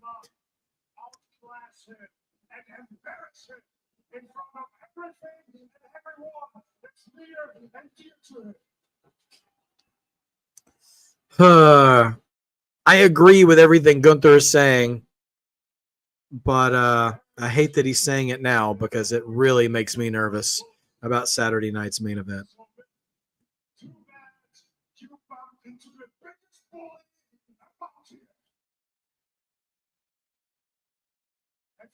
Gunther's a good promo. Trish Stratus. Yeah, that's true.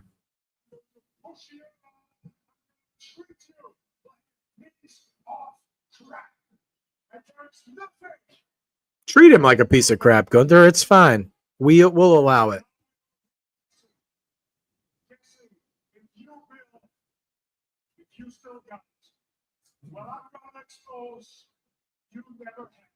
Oh, that's a good line. That was good. Gunther said, "You want to come to Saturday night's main event and prove you still got it? I'm going to expose you never had it."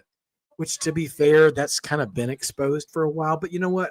I support Gunther in his quest. I know he delivered that line so clean. Yeah, he did. Yeah.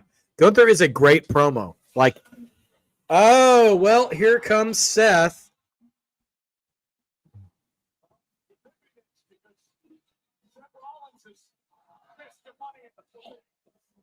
Here with his big oversized Scooby-Doo necklace.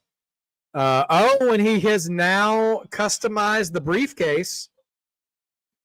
It's black and gold. Does it still have the Cash App logo on it, though? That's what I want to see. And no, there is no Cash App logo. And on the O in the word money is his logo. It's a very clean customization. I'll give him that.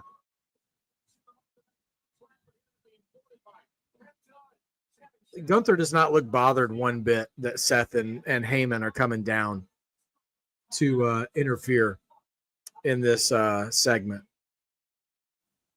Crowd still singing along with Seth because that's what they do. It doesn't matter what he does. He could pull a Gene Snitsky and punt a baby into the 10th row, and they'll still sing that song. Yeah, I guess we'll find out if Naomi's customized her briefcase. I thought she did, but I could be wrong. That is a shame, Teflon Don. It is a long way from the brick cell phone down to literally carrying a man's bags. Still looks like a little goblin in the corner, though. Man, Paul used to carry all the gold for the bloodline, and now he's just carrying Seth's bags, dude. Great point, Teflon Don. Oh, my, oh, my. All right, ovation for Seth. Yeah, absolutely hate it when the crowd cheers heels. Like, what are we doing? To travel very, very far and achieve absolutely nothing. Okay, Gunther. Achieve absolutely nothing. No, he hasn't been paying attention. He hasn't been paying attention. Look, Hunter, we came out here to congratulate you. We have George, does Goodwill help find housing? I don't think so. But there are agencies who do help with that sort of thing. Let me see here. United Champion to cash in this money in the bank contract on John Cena. If you were paying attention, you would understand for the last 2 years. George, if you're listening, I used to work for a company that answers kind of the questions you're having right now about housing. Write down the channel's email address, which is markedbywrestling@gmail.com. And just let me know what you're looking for, and I might be able to show you, share with you a couple of things too. So after the show or whatever, do that. I'll be on the lookout for it, and I might be able to point you in the direction of some stuff. Okay. All right. Back to wrestling, guys. Yeah, Heyman is not a young man anymore. He's been a manager since I was like an adolescent. So he's been doing this for a long, long time. Dawsey, you hit the nail on the head. They do love to be a part of things. I think crowd participation stuff is the thing. And I don't know where that started. I remember it starting a lot with The Rock in the Attitude Era. He wasn't the only one. Austin obviously was part of that too. But man, they love sing along, man, both literally and figuratively. Well, CM Punk is here, and now Seth Rollins looks like he chewed on one of those Harry Potter jelly beans. And Punk is here, and he's not wasting any time. They're throwing hands.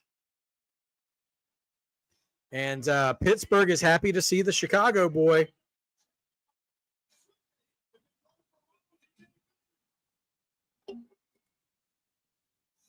Seth is bailing. Good thing it looks like he's got sneakers on with that goofy outfit so he can get some mileage. You may be right, Sophie. This may be a Saturday night's main event match. But the only thing that gives me pause is that Goldberg Gunther is probably going to be the main event. So I don't know. But you know what? I really do. Gunther is still staring down CM Punk. Yeah. He walks past him. Oh. Gunther grabs Punk's arm, and Punk shoves him down to the ground. And Gunther does not look pleased about it, but he also doesn't look intimidated. All right, let me fantasy book this real quick. Gunther embarrasses. Wait a minute. Yeah. Look who's behind Seth Rollins. LA Knight with a cup of popcorn, taking his time, and smacks him in the head. Seth Rollins has not escaped. Anytime we get an LA Knight appearance, he's been appearing on Raw more than he has on SmackDown lately. Guys, I want to draw attention to this. Before Seth came out, Gunther basically said, I'm going to expose Goldberg, and then who's next? And what has happened in this segment? We have seen Seth Rollins, CM Punk, and LA Knight. Are we or are we not being subliminally shown 3 possible contenders for Gunther coming out of this Goldberg match? Because I would watch all 3 of those. Okay, the entire Judgment Day holding gold right now. And the PlayStation is back on in the background.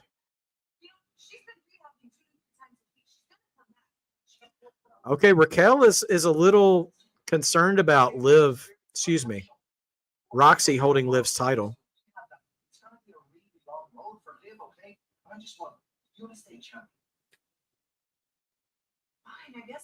That's actually not a bad call, George. LA Knight subbing in for Sami Zayn.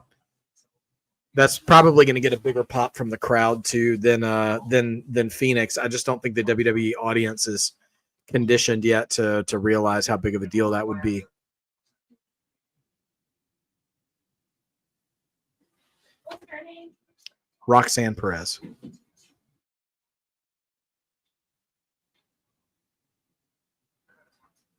No. Make the decision yourself. Make it count. Oh, they're putting Caribbean man. Dom on the spot, and Dom voted for Roxy begrudgingly. Well, I guess it's official. Roxanne, let's cheers her titles to the newest member of the Judgment Day. Welcome. Okay, so Dom was hesitant, but Raquel was begrudging. It's a little baby.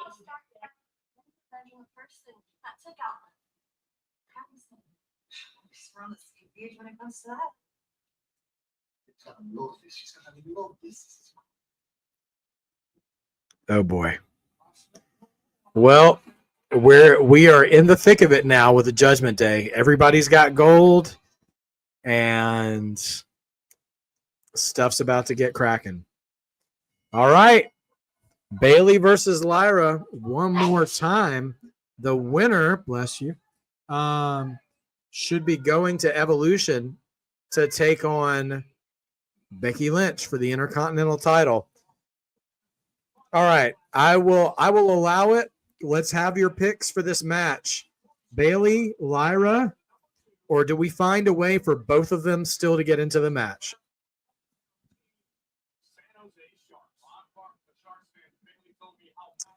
Yeah, it's Sophie. It's not a it's absolutely not a carbon copy of what happened with Rhea and Dom and Liv and Dom.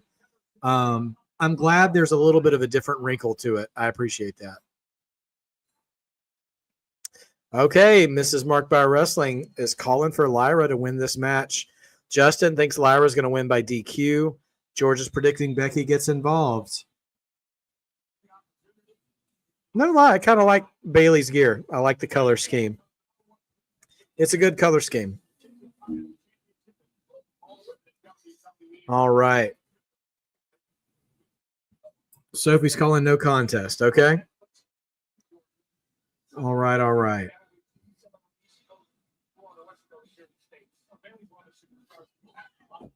Oh, wow. Okay, so just so you guys aren't seeing this because it's on the international stream, but Bailey's left the ring and she's like autographing signs for the fans. Oh, she's taking a selfie with a kid too. But that kid's wearing John Cena gear, so not a selfie. She's taking a picture. Sorry. Selfie culture has taken me out. CJ, yeah, I don't. Somebody call CJ. Where is CJ? He should be in here for this. Yeah, Bailey's having a good time. She's strutting over to say hi to Michael Cole. She fist bumps Corey and then play some games with Michael Cole. This is the kind of thing that I wish we could see more of on Raw broadcasts. Like, if I would give up more ads in the ring and around the ring if we actually got less commercials on the broadcast, because these are moments of personality that the live crowd is seeing about Bailey and none of you are seeing it. Like, nobody actually watching the broadcast is seeing it, because when they cut back to, and now Lyra is getting her entrance. Wait, so Lyra's not even getting a TV entrance? Oh my. So, but the crowd is wooing along too. Well, as soon as I said that, they stopped, but they were.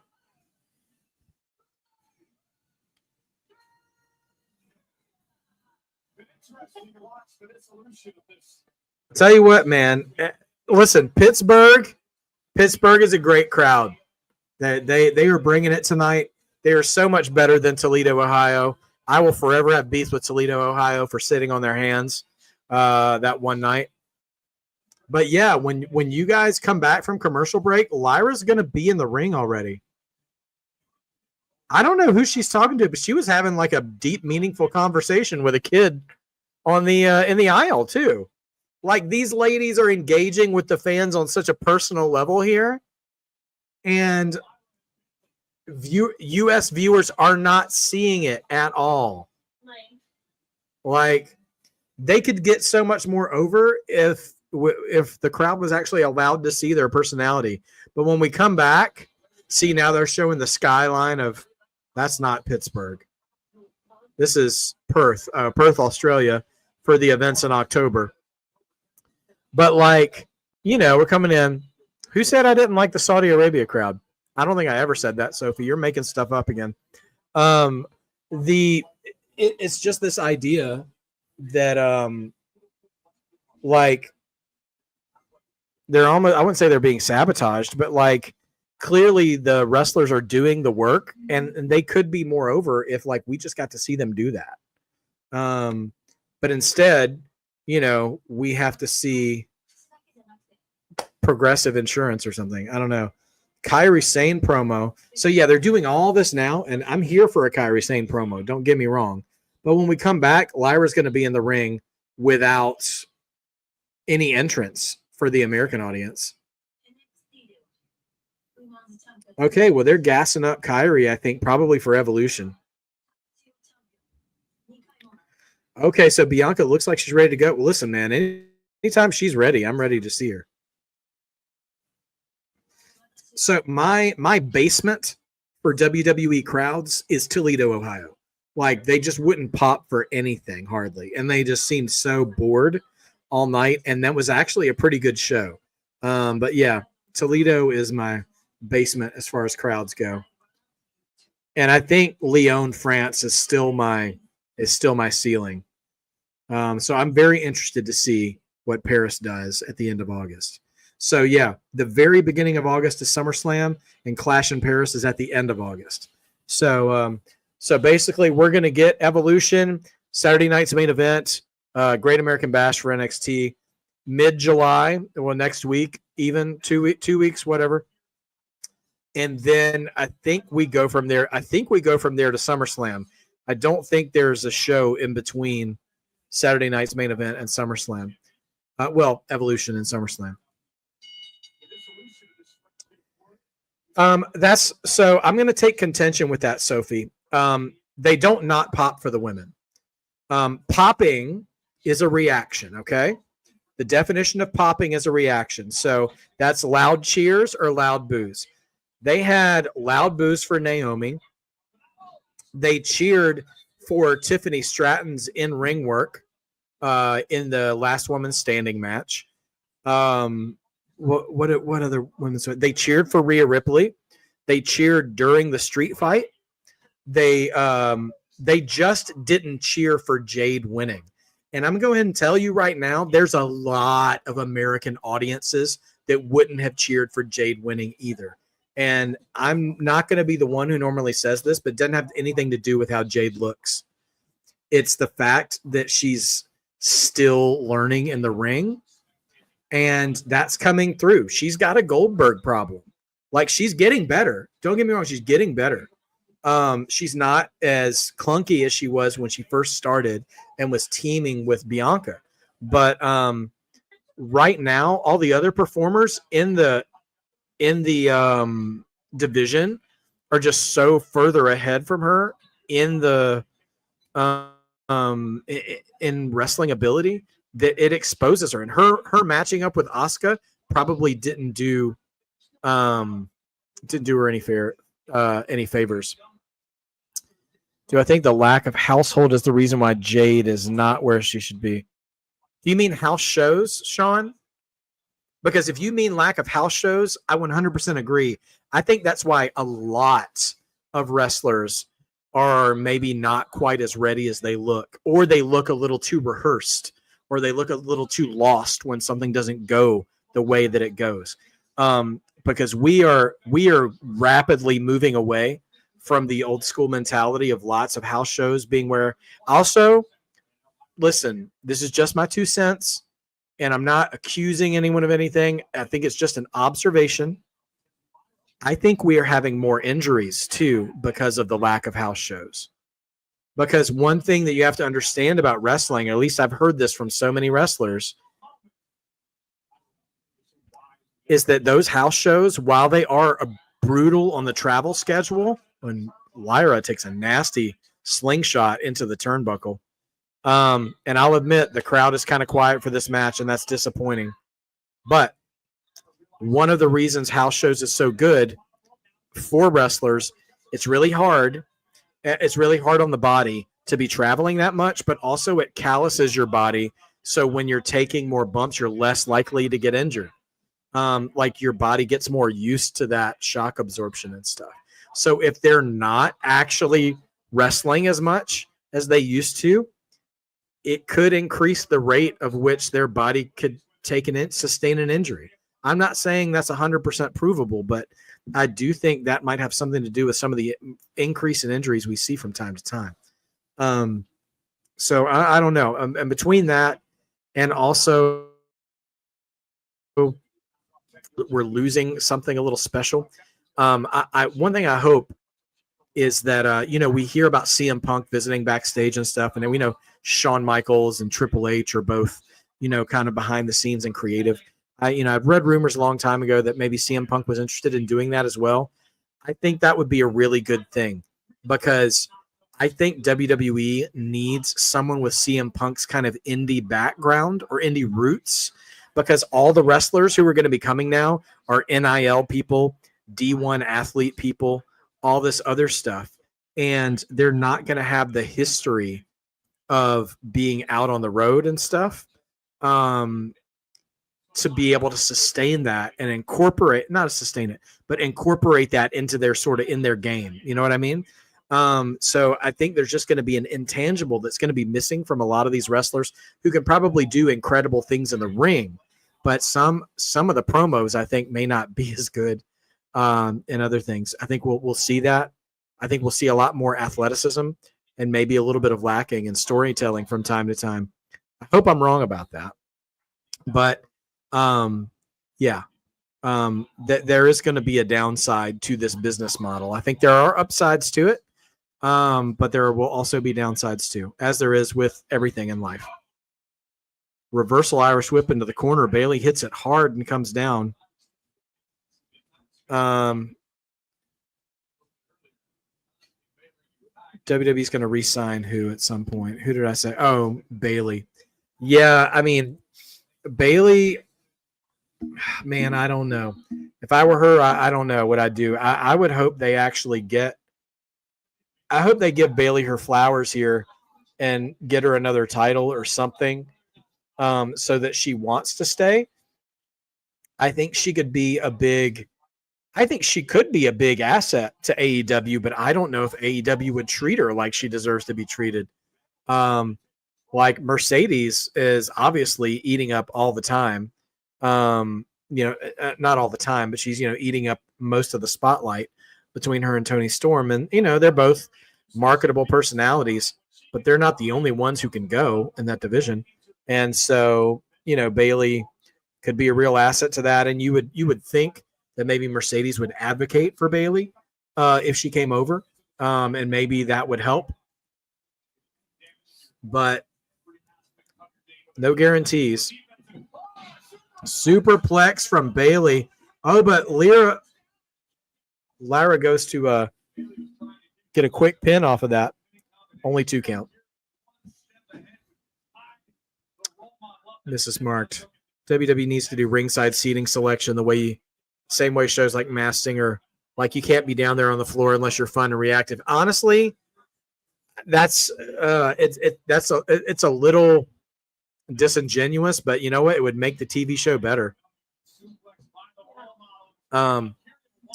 Sophie, it's not that I won't go to any WWE TV shows. I can't go to any WWE TV shows because they're too expensive.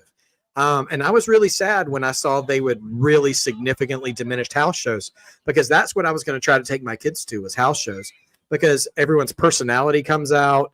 You don't have to sit and wait for commercial breaks or any of that kind of stuff. But you know what? Those just don't exist as much anymore. And it's a bummer. So now you have to buy a 3-day package to go to some city if you want to go see anything good. So let's see. Yeah, they do house shows for NXT, but they're almost mostly all in Florida or on the East Coast. And that's just not workable for me.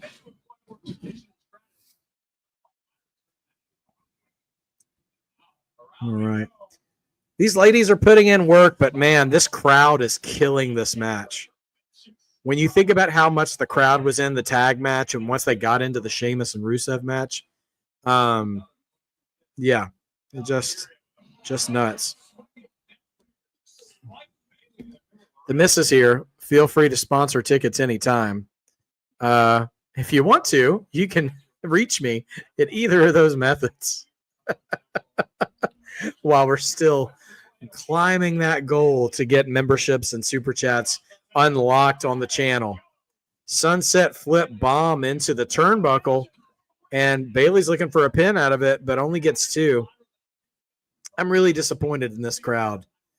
Not really. It's almost like maybe they're waiting for Becky Lynch to show up, but they've been hot for everything except for this. Matt Shepard, you taking your daughter to AEW? I hope that's like a house show or like a Dynamite or something.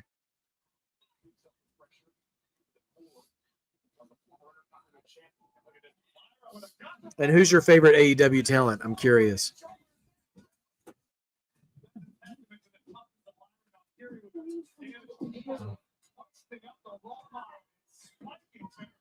Yeah. I mean, these two are having a great back and forth, but, this is a great example of how crowd can sabotage a match. AEW tickets, I'm sure, are cheaper. I'm just not sure I would want to take my kids to an AEW show, if I'm being honest. And I don't know that I want to get into that, but I'm just not sure that that would be the best idea.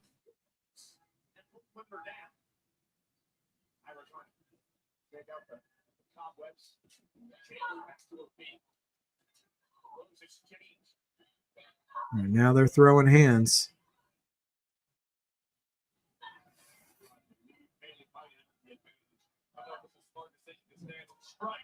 Double clothesline, but neither one of them falls. Lyra looking for a German suplex here. Switch. Rose plant. Nope. Reversed. Lyra going for her finish, but she goes out of it. Reversal again. Victory roll. Nope. Now Lyra reverses. Now Bailey reverses. Nope, but no. Lyra reverses again. However, her shoulders were down. It's a draw. I've seen that finish before. Lyra throws her back down on the victory roll, and her shoulders are down, and so are Bailey's. Oh, Lyra's still throwing hands on Bailey, and now they're still fighting.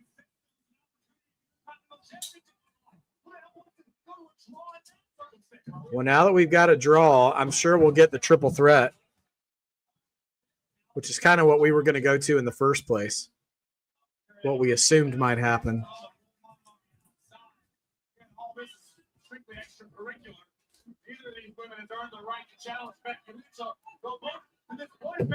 Here's the hard thing is they're still brawling on the outside,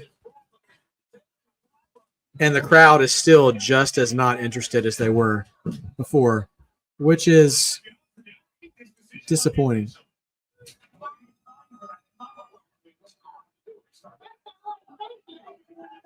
Right? Maybe she's in Pittsburgh.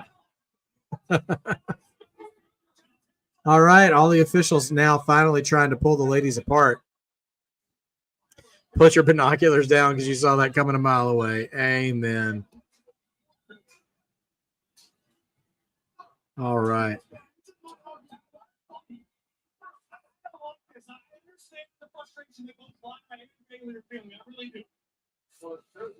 Okay, well, that's that.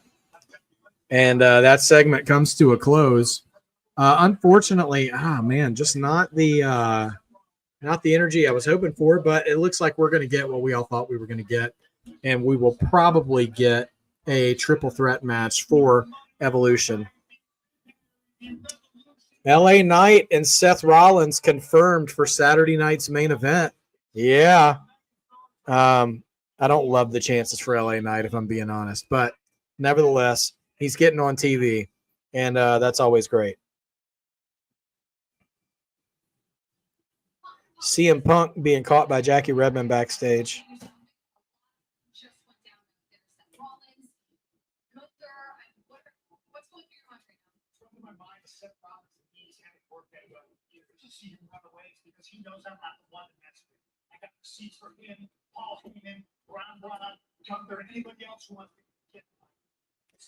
Punk is distracted. He sees somebody. He says he's got receipts for everybody. LA Knight. If you want Seth, you can have the 6 days a week as far as I'm concerned. We talk about the back of the line. Saturday to make a bet was just announced. It's me. It's Seth Rollins. So what that means is I am the line. Yeah. There we go. Punk told LA Knight to get the back of the line. He said, I am the line. Yeah. I'm for it. Sami Zayn's still getting checked out.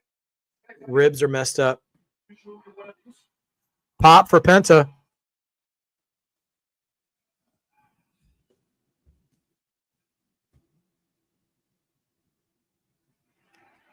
Sammy says zero fear. But he also got 0 ribs, so I don't know that he needs to go out there. He's attacked by Karrion Kross. I mean, I'm glad they're still keeping the Karrion Kross feud alive, but this could be a good opportunity to sub somebody else in this tag match. Here comes Sammy. He can't quite do his ska dancing on the way to the ring with his sustained injuries. He is selling those ribs like he's 1997 Diamond Dallas Page. And I'm afraid he's going to eat a tsunami or two before this night is over. You're right, Sophie. We have not seen Jey Uso. We have not seen Jey Uso, I guess, since last week, right? Maybe he'll I'm sure he's in the building. If he doesn't show up to maybe help in this match, then we'll probably get a dark match or something. Sammy, Sophie, I got killer moves. You don't even know.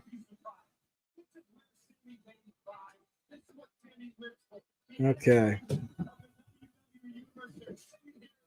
All right. So yeah, no Jay sightings yet tonight. But let's just recap. We have new tag team champions in the Judgment Day. We have Rusev taking a victory from Sheamus and what was a hard-hitting match. And then Bailey and Lyra had a draw, which likely means we're getting a triple threat at Evolution. By the way, Evolution will feature Rhea Ripley versus Io Sky for the world title.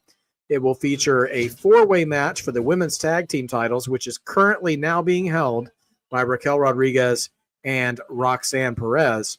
They will face a team from Raw, a team from SmackDown, and a team from NXT. There is also going to be an unspecified number of women in a battle royal, the winner of which will go on to challenge for a world title match at Clash in Paris at the end of August. What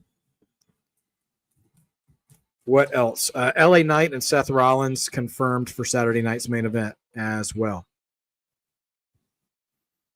All right. And while we're still on ad break, Penta is making his entrance. Now that's the shame. Loud response for Penta's entrance as well.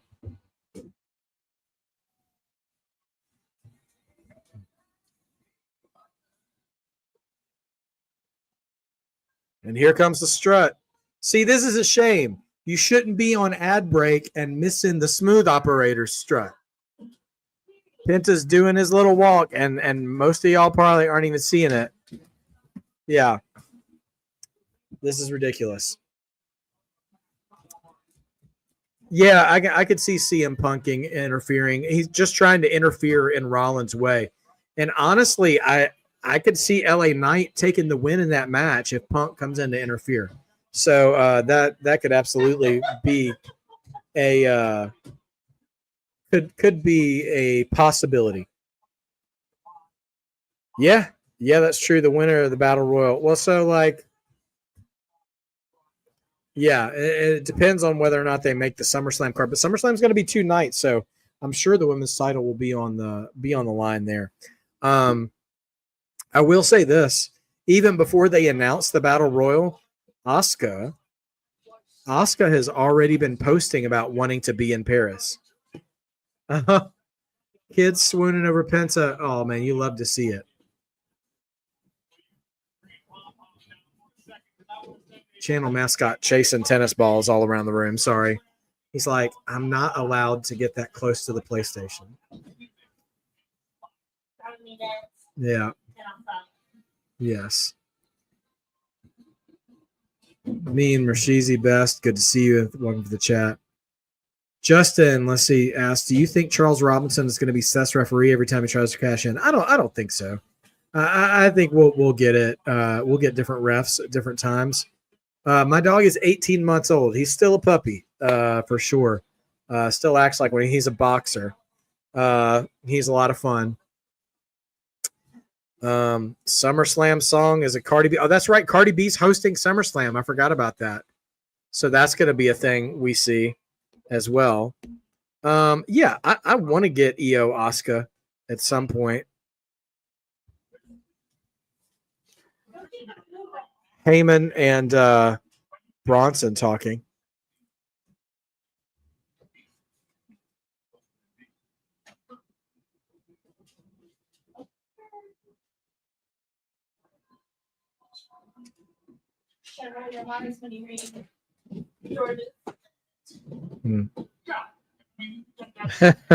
Cardi B hosted SummerSlam. Oh, yes.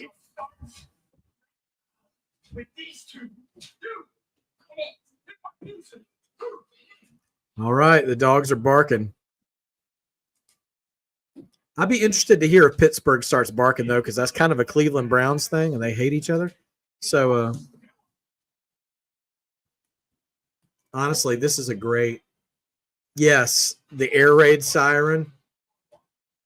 These two, listen, I was all for them as singles acts, but they're a pretty nasty-looking tag team, to be honest. George, I think you're onto something. These two could straight up murder, death, kill the Judgment Day. and I wouldn't be mad at it.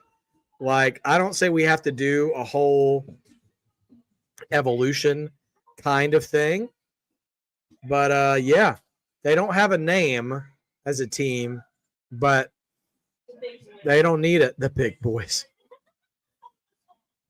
Their logo could be the burger place, the big boys. Bob's Big Boys, Braun's Big Boys. Yeah, all right. So leave your picks. You have Bronson Reed and Braun Breaker taking on Penta and what remains of Sami Zayn. Who do you have? Yeah, Sophie, at this point, I don't know if we're getting a name for the faction. It started on the night after WrestleMania. And so, that was late April, and we're in July starting tomorrow. So it's been, a quarter of the year almost. Bronson does look a little slimmed up, a little bit. Like he's converted the fat into muscle, if you know what I mean. So I don't think he's lost a lot of volume, but he does look leaner. So yeah, I guess hanging out with Braun Breaker all day is probably going to do that to you at some point. Yeah, the big ones, the big guys probably taking this one, I'm imagining as well.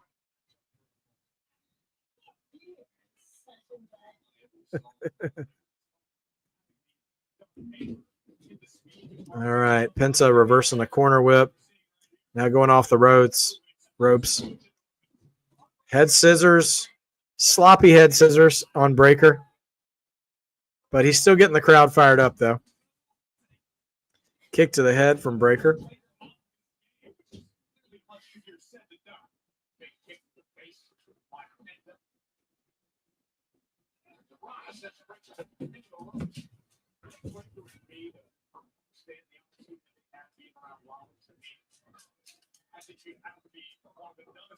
Okay.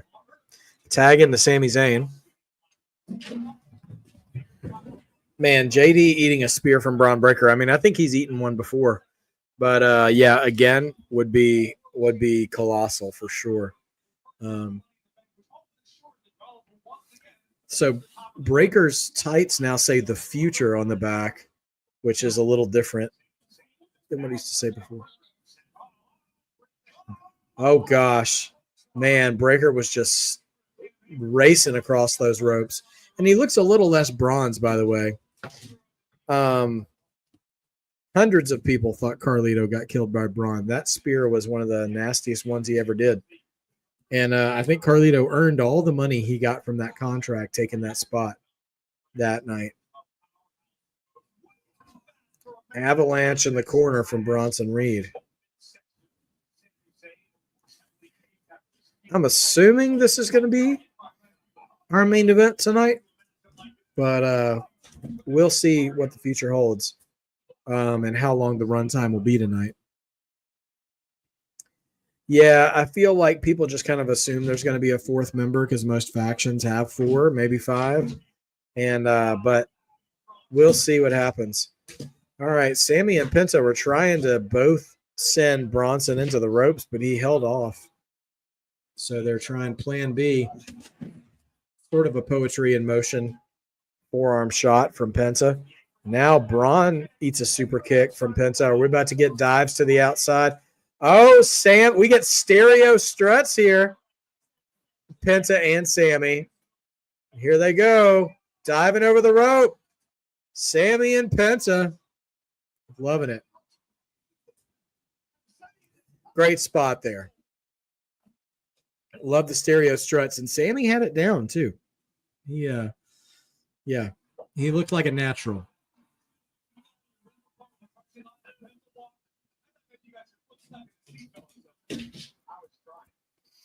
By the way, right now, Corey Graves is roasting Michael Cole for his inability to do the Penta walk on commentary, basically saying, like, I thought, weren't you trying to? I thought you had your foot trapped in the car door. Was that what you were trying to do in the parking lot? Do I think Cross gets involved in the match? I don't know. I really, that might be one of my favorite things about WWE programming right now is how many intersecting storylines are happening at the same time. So it's so possible about that. Oh, George, thanks. Let me take a look about your comment about Jade because this match really hasn't kicked into high gear. I believe this is it, George. Tell me if it's different. Jade versus Tiffany at SummerSlam. Naomi comes out to cash in. Bianca's music hits, distracts Naomi, and helps Jade. I mean that could be possible. That's all that stuff is available. I'm really hoping that because of all the crazy, literally and figuratively speaking, all the crazy work Naomi has done this year, that they would have Naomi actually get to pull the trigger on being a champion. Here's a medium level heat take. I'm not really sold on Tiffany Stratton's title run. I think she's a decent wrestler once the bell rings. I don't care much for her character. She's someone who hasn't changed at all, and like she's the same kind of. She comes off like the same like kind of spoiled little girl character that she was when she was a bad guy, but now like she's just a bad guy who betrayed other bad guys, and now the crowd is just cheering for her. But I don't really see her. I don't know. I'm not super interested in her as a character. She's a good wrestler, and I wish she wore a little more gear. But and a very talented wrestler. Like I'm not saying she's bad in the ring at all. And this might not all be her fault either. Like I just feels like her title run was pretty much all matches with Nia almost, and like well Charlotte too, obviously. Who is Hermie? Oh, that's right. Yeah, that's right. She dates Kaiser. I forgot about that. Hermie, the dentist from Rudolph the Red-Nosed Reindeer. It's what we call Kaiser in the house sometimes. Nevertheless, is what it is. Yeah, I would be interested to see Naomi get that title, even if it's for a short reign, just as a validation of the run that she's on right now. Do you think we get Blake Monroe versus Tiffany at some point? Yes, absolutely. You're going to put both of those women in the ring together at some point, whether they're on the same team or whether they're on opposite sides. We will get some Blake Monroe and Tiffany together. We could get Jade as a tag team, Jade and Bianca as a tag team again. It's possible. Lauren Biggs, hey, good to see you. What's up, guys? We're up to the Goat Mark by Wrestling and get those likes up. Yes, please, everybody. If you're in here, please give a like to the video. That helps us out a lot. And, we're getting everything we can get around here. Yeah, exactly. Blake and Tiffany look similar in that regard. So, yeah, I think I would really like to see Naomi cash in at SummerSlam. I would like to see her cash in on Jade right after Jade wins too, to really like make it personal. And then, you could have Jade win it back. You could have Bianca get involved. You could have a triple threat match at that point as Sammy clotheslines Bronson Reed out of the ring and then just tosses Braun Breaker out. What? Oh, I didn't see. Yes, exactly. Oh, my. All right. Yeah, no, listen, my prediction for Naomi's cash in is not. Oh man, Sami Zayn doing a shout out to Sabu, may he rest in peace. And Heyman covering his face.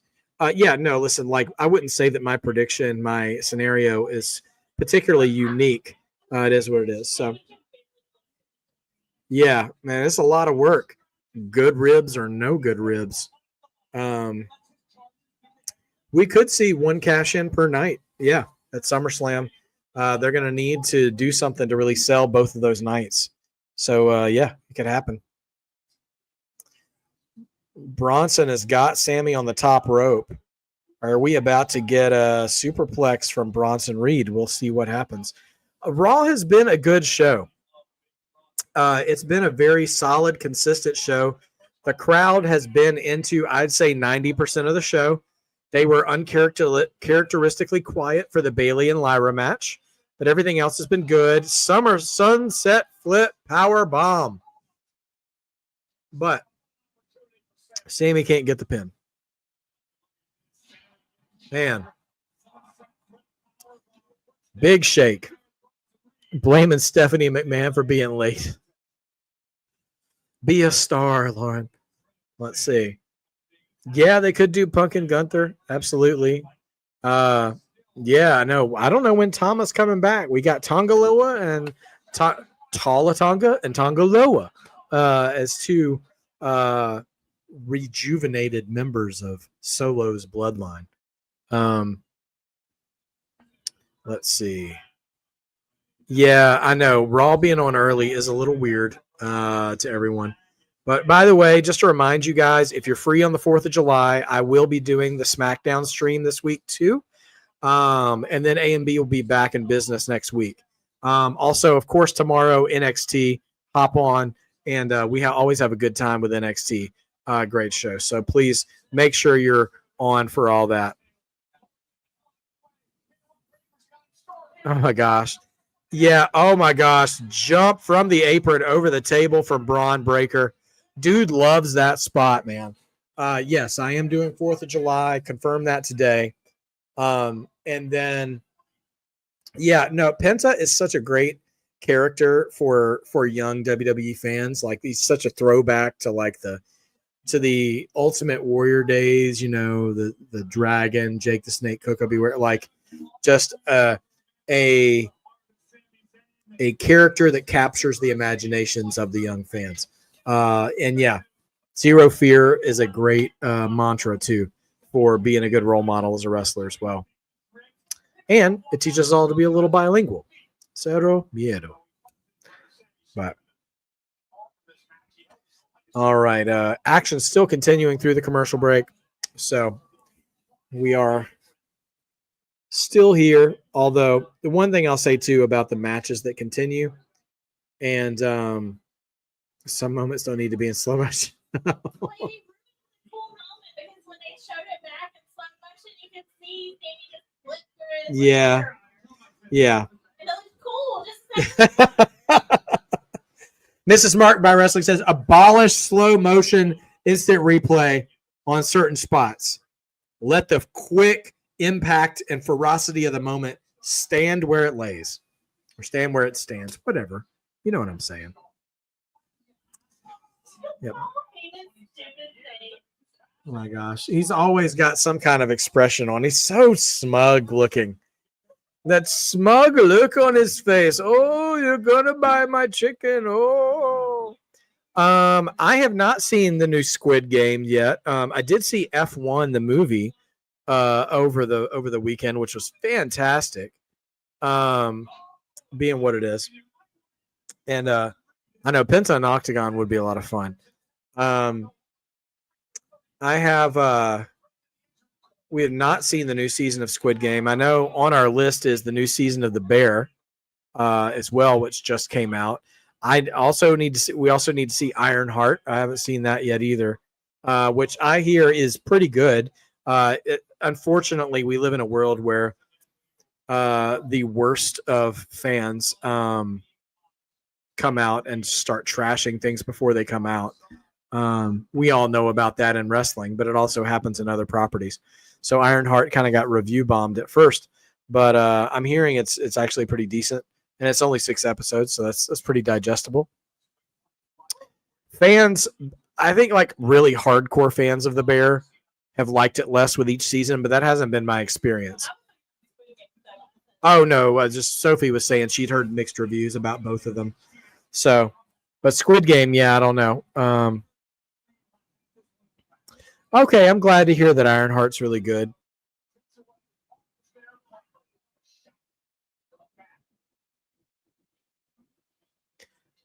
My kids are also making their way through Vampire Diaries right now as well. I am I'm a casual viewer of it, but it's okay. So anyway, if any of you guys are fans of that as well, you can. They just finished season 3 last night. Oh man, Bronson went for a senton and caught nothing but Slim Jim logo for Bronson. Sammy makes a hot tag to Penta. We got Penta and Braun Breaker both heated up and ready for action in the ring now. Penta hits the flying crossbody off the top. Now waiting for Braun, taunting him. Ooh, kick to the back of the leg. That's what you got to do. You got to work on Braun Breaker's legs. Take away his speed. Yeah, listen, when you guys watch Vampire Diaries, that's when I get work done. It's fine. That's when I prep streams for the next day, or prep videos for the channel. That's when I do things like that, and I just keep it on and I just pay attention to it in the background a little bit. Oh, he's going to try to snap Braun Breaker's arm. I don't know. That's a beefy arm, Penta. You going to be able to get it done? Oh, and he does it. Braun Breaker is in pain. The arm is snapped. Oh, Penta was going for the finish. Couldn't get it. Now he's got... Oh, he had Penta in the military press, but thank goodness Penta reversed it into a DDT. I was like, you're not going to do that arm break spot and then have him do a military press. Like, thankfully they reversed that right away.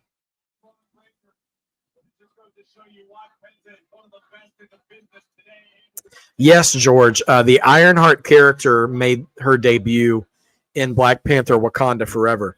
As a character, she doesn't come from Wakanda, but that was when she debuted in the MCU.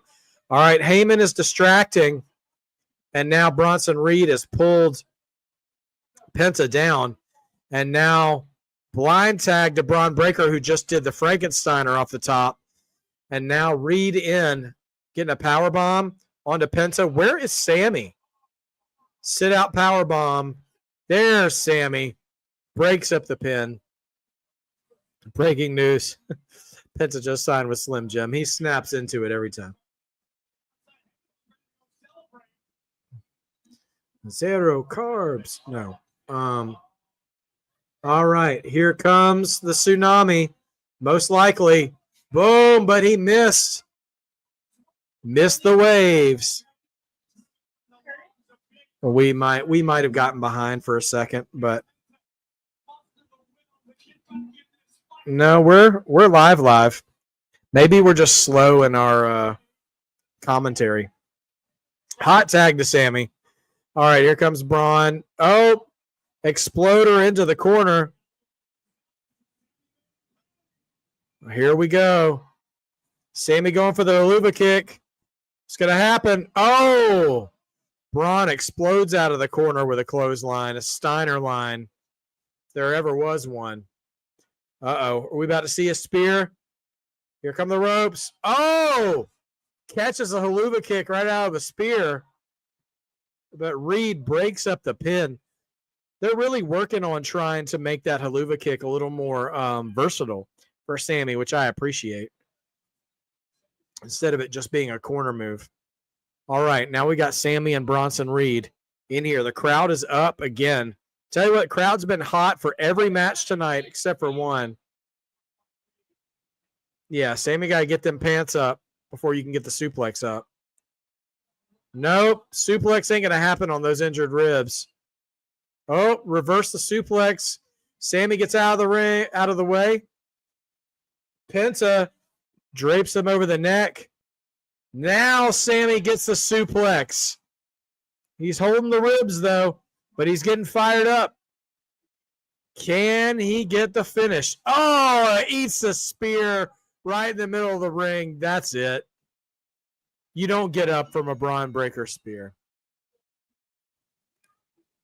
Oh, my goodness.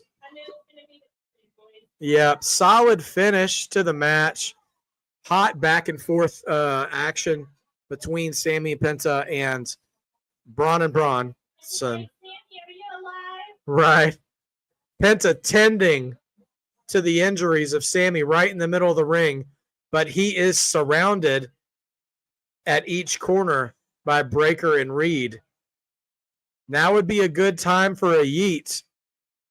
Oh, and Penta eats a spear from Braun Breaker as well.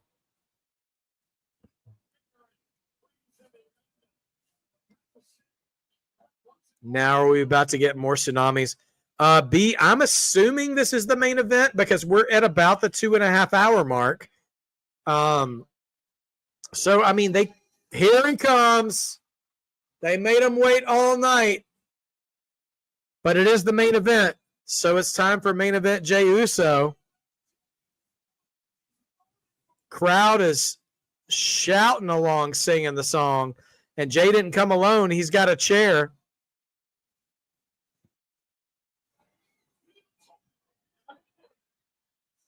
Oh, man. Jey just whacks Braun on the back. And another one. He's going to give him a new tan.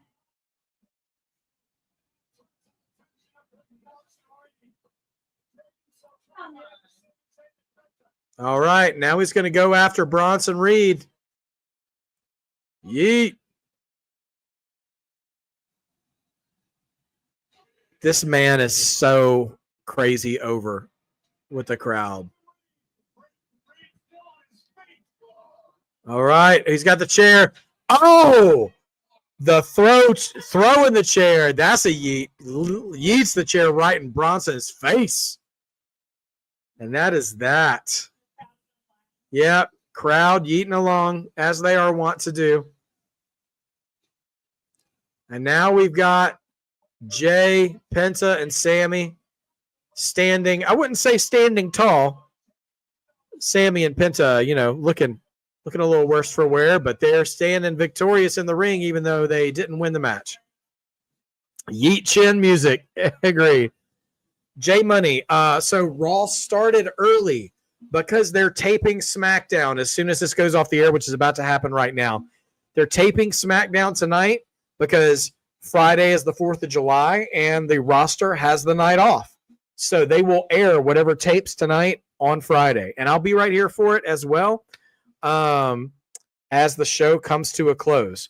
So sorry for those of you who just joined us due to the miscommunication and timing, but solid show tonight. And also, hey, go back and watch the show if you missed it, because number one, great show. Number two, now that the live stream's over, you don't have to watch any ads. So you can just scoot right through that thing. You will be surprised at how present the crowd was for the tag title match with two teams we've seen for like a decade, it feels like. Judgment Day and New Day. They were totally there for that. Sheamus and Rusev was a hard-hitting match, as we probably assumed it was going to be. Really picked up towards the later half of the match. Becky and Lyra had a good match, but the crowd just wasn't there for it, which was just stupid of Pittsburgh. But you know, well, the match did have somewhat of a disappointing ending, but nevertheless, the crowd being there for 90% of the show is kind of on par for Pittsburgh, because they usually win 10 games every NFL season anyway. So like, it's just enough to keep everybody happy, but they don't actually win any championships anymore. So, you know, that figures for Pittsburgh. So it is what it is. Yeah, the crowd, Allison, the crowd was like, I know I didn't pay for these seats to not get to yeet. So now they just pumped that it wasn't all a waste. Absolutely. Cena should have taken that tsunami. Cena can take a lot of stuff as far as I'm concerned. He needs to take a spear, a tsunami, take his career off and let it be over. Any number of things. Justin giving it a 10 out of 10. Sammy Sharks. Let's see if I'm missing any others. Somebody said, I think George said it was an 8.5. And then let's see what we got. All right. A and B in the house, by the way. Blood Ninja, good to see you, sir. Thank you. Thank you for being here. Welcome to the chat as we're wrapping things up. Yeah, I mean, I think 8.5 is a good grade for the show. We also just to keep everybody up on the announcements that are being made towards Saturday night's main event and Evolution. Obviously, we got Gunther and Goldberg, but now we're also going to have Seth Rollins and LA Knight for Saturday night's main event. Evolution. We've got Io Sky and Rhea Ripley for the world title. We're probably getting a triple threat match for the Intercontinental title with Becky, Bayley, and Lyra, which we all were starting to assume was going to be the case eventually anyways. We're also getting Raquel Rodriguez and Roxanne Perez, our current now tag team champions in Liv Morgan's absence, are going to be facing a fatal four-way tag team match against one Raw women's tag team, one SmackDown women's tag team, and an NXT women's tag team as well. And then finally, they also announced a battle royal where the winner of the women's battle royal at Evolution will go on to Paris at Clash in Paris, which again is after SummerSlam. It's at the end of August and will have a world title shot. It wasn't 100% clear if it's just kind of like Queen of the Ring, where they get a title shot against whoever their show's champion is, or if it was meant to be Io Sky or Rhea Ripley. So that wasn't 100% sure. So yes, that also happened backstage. Finn Balor, after Finn and JD recaptured the World Tag Team titles from the New Day, every member of the Judgment Day who is at least on the screen now is holding gold. And Finn advocated to Adam Pearce and Nick Aldis for Roxanne to be Raquel's temporary tag team partner while Liv is away. And they said they would allow it, but that was when they booked the Fatal 4-Way match.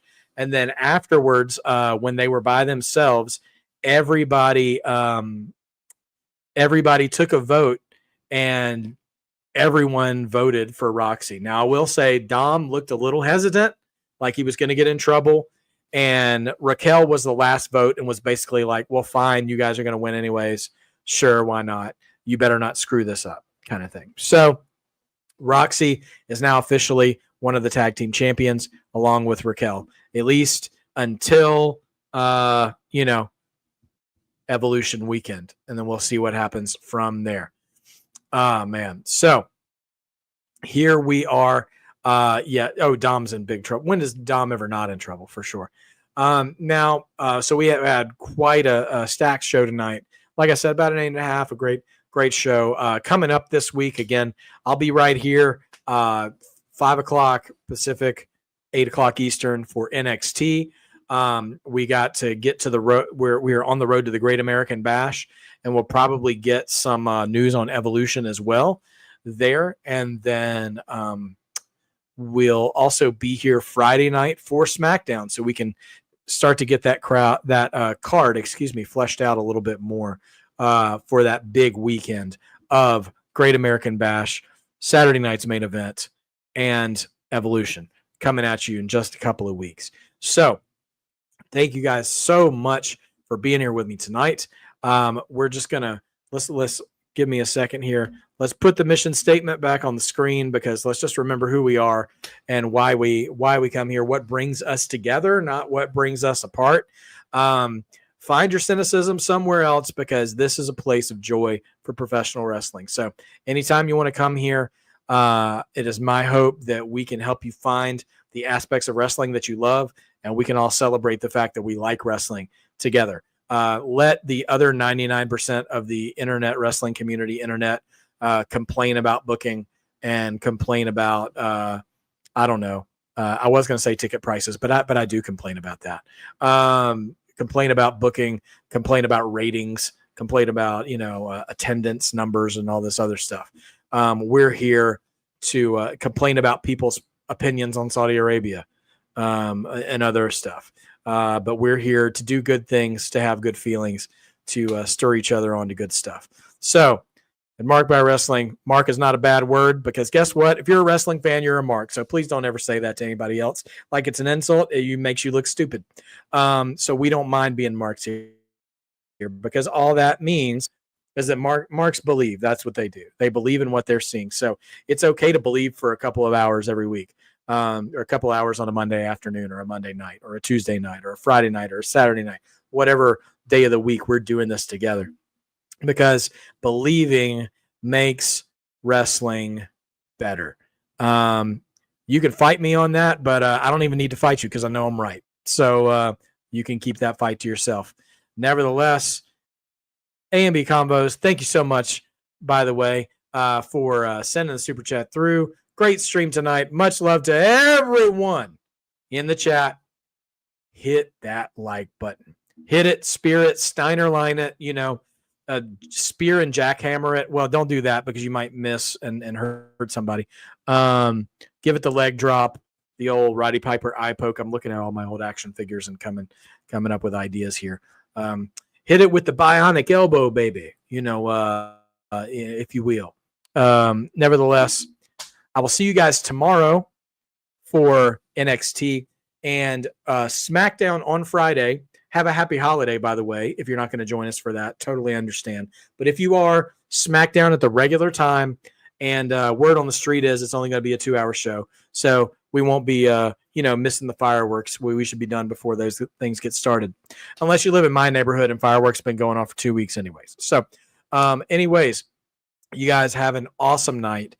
Take time to believe. Support each other. Be here for each other.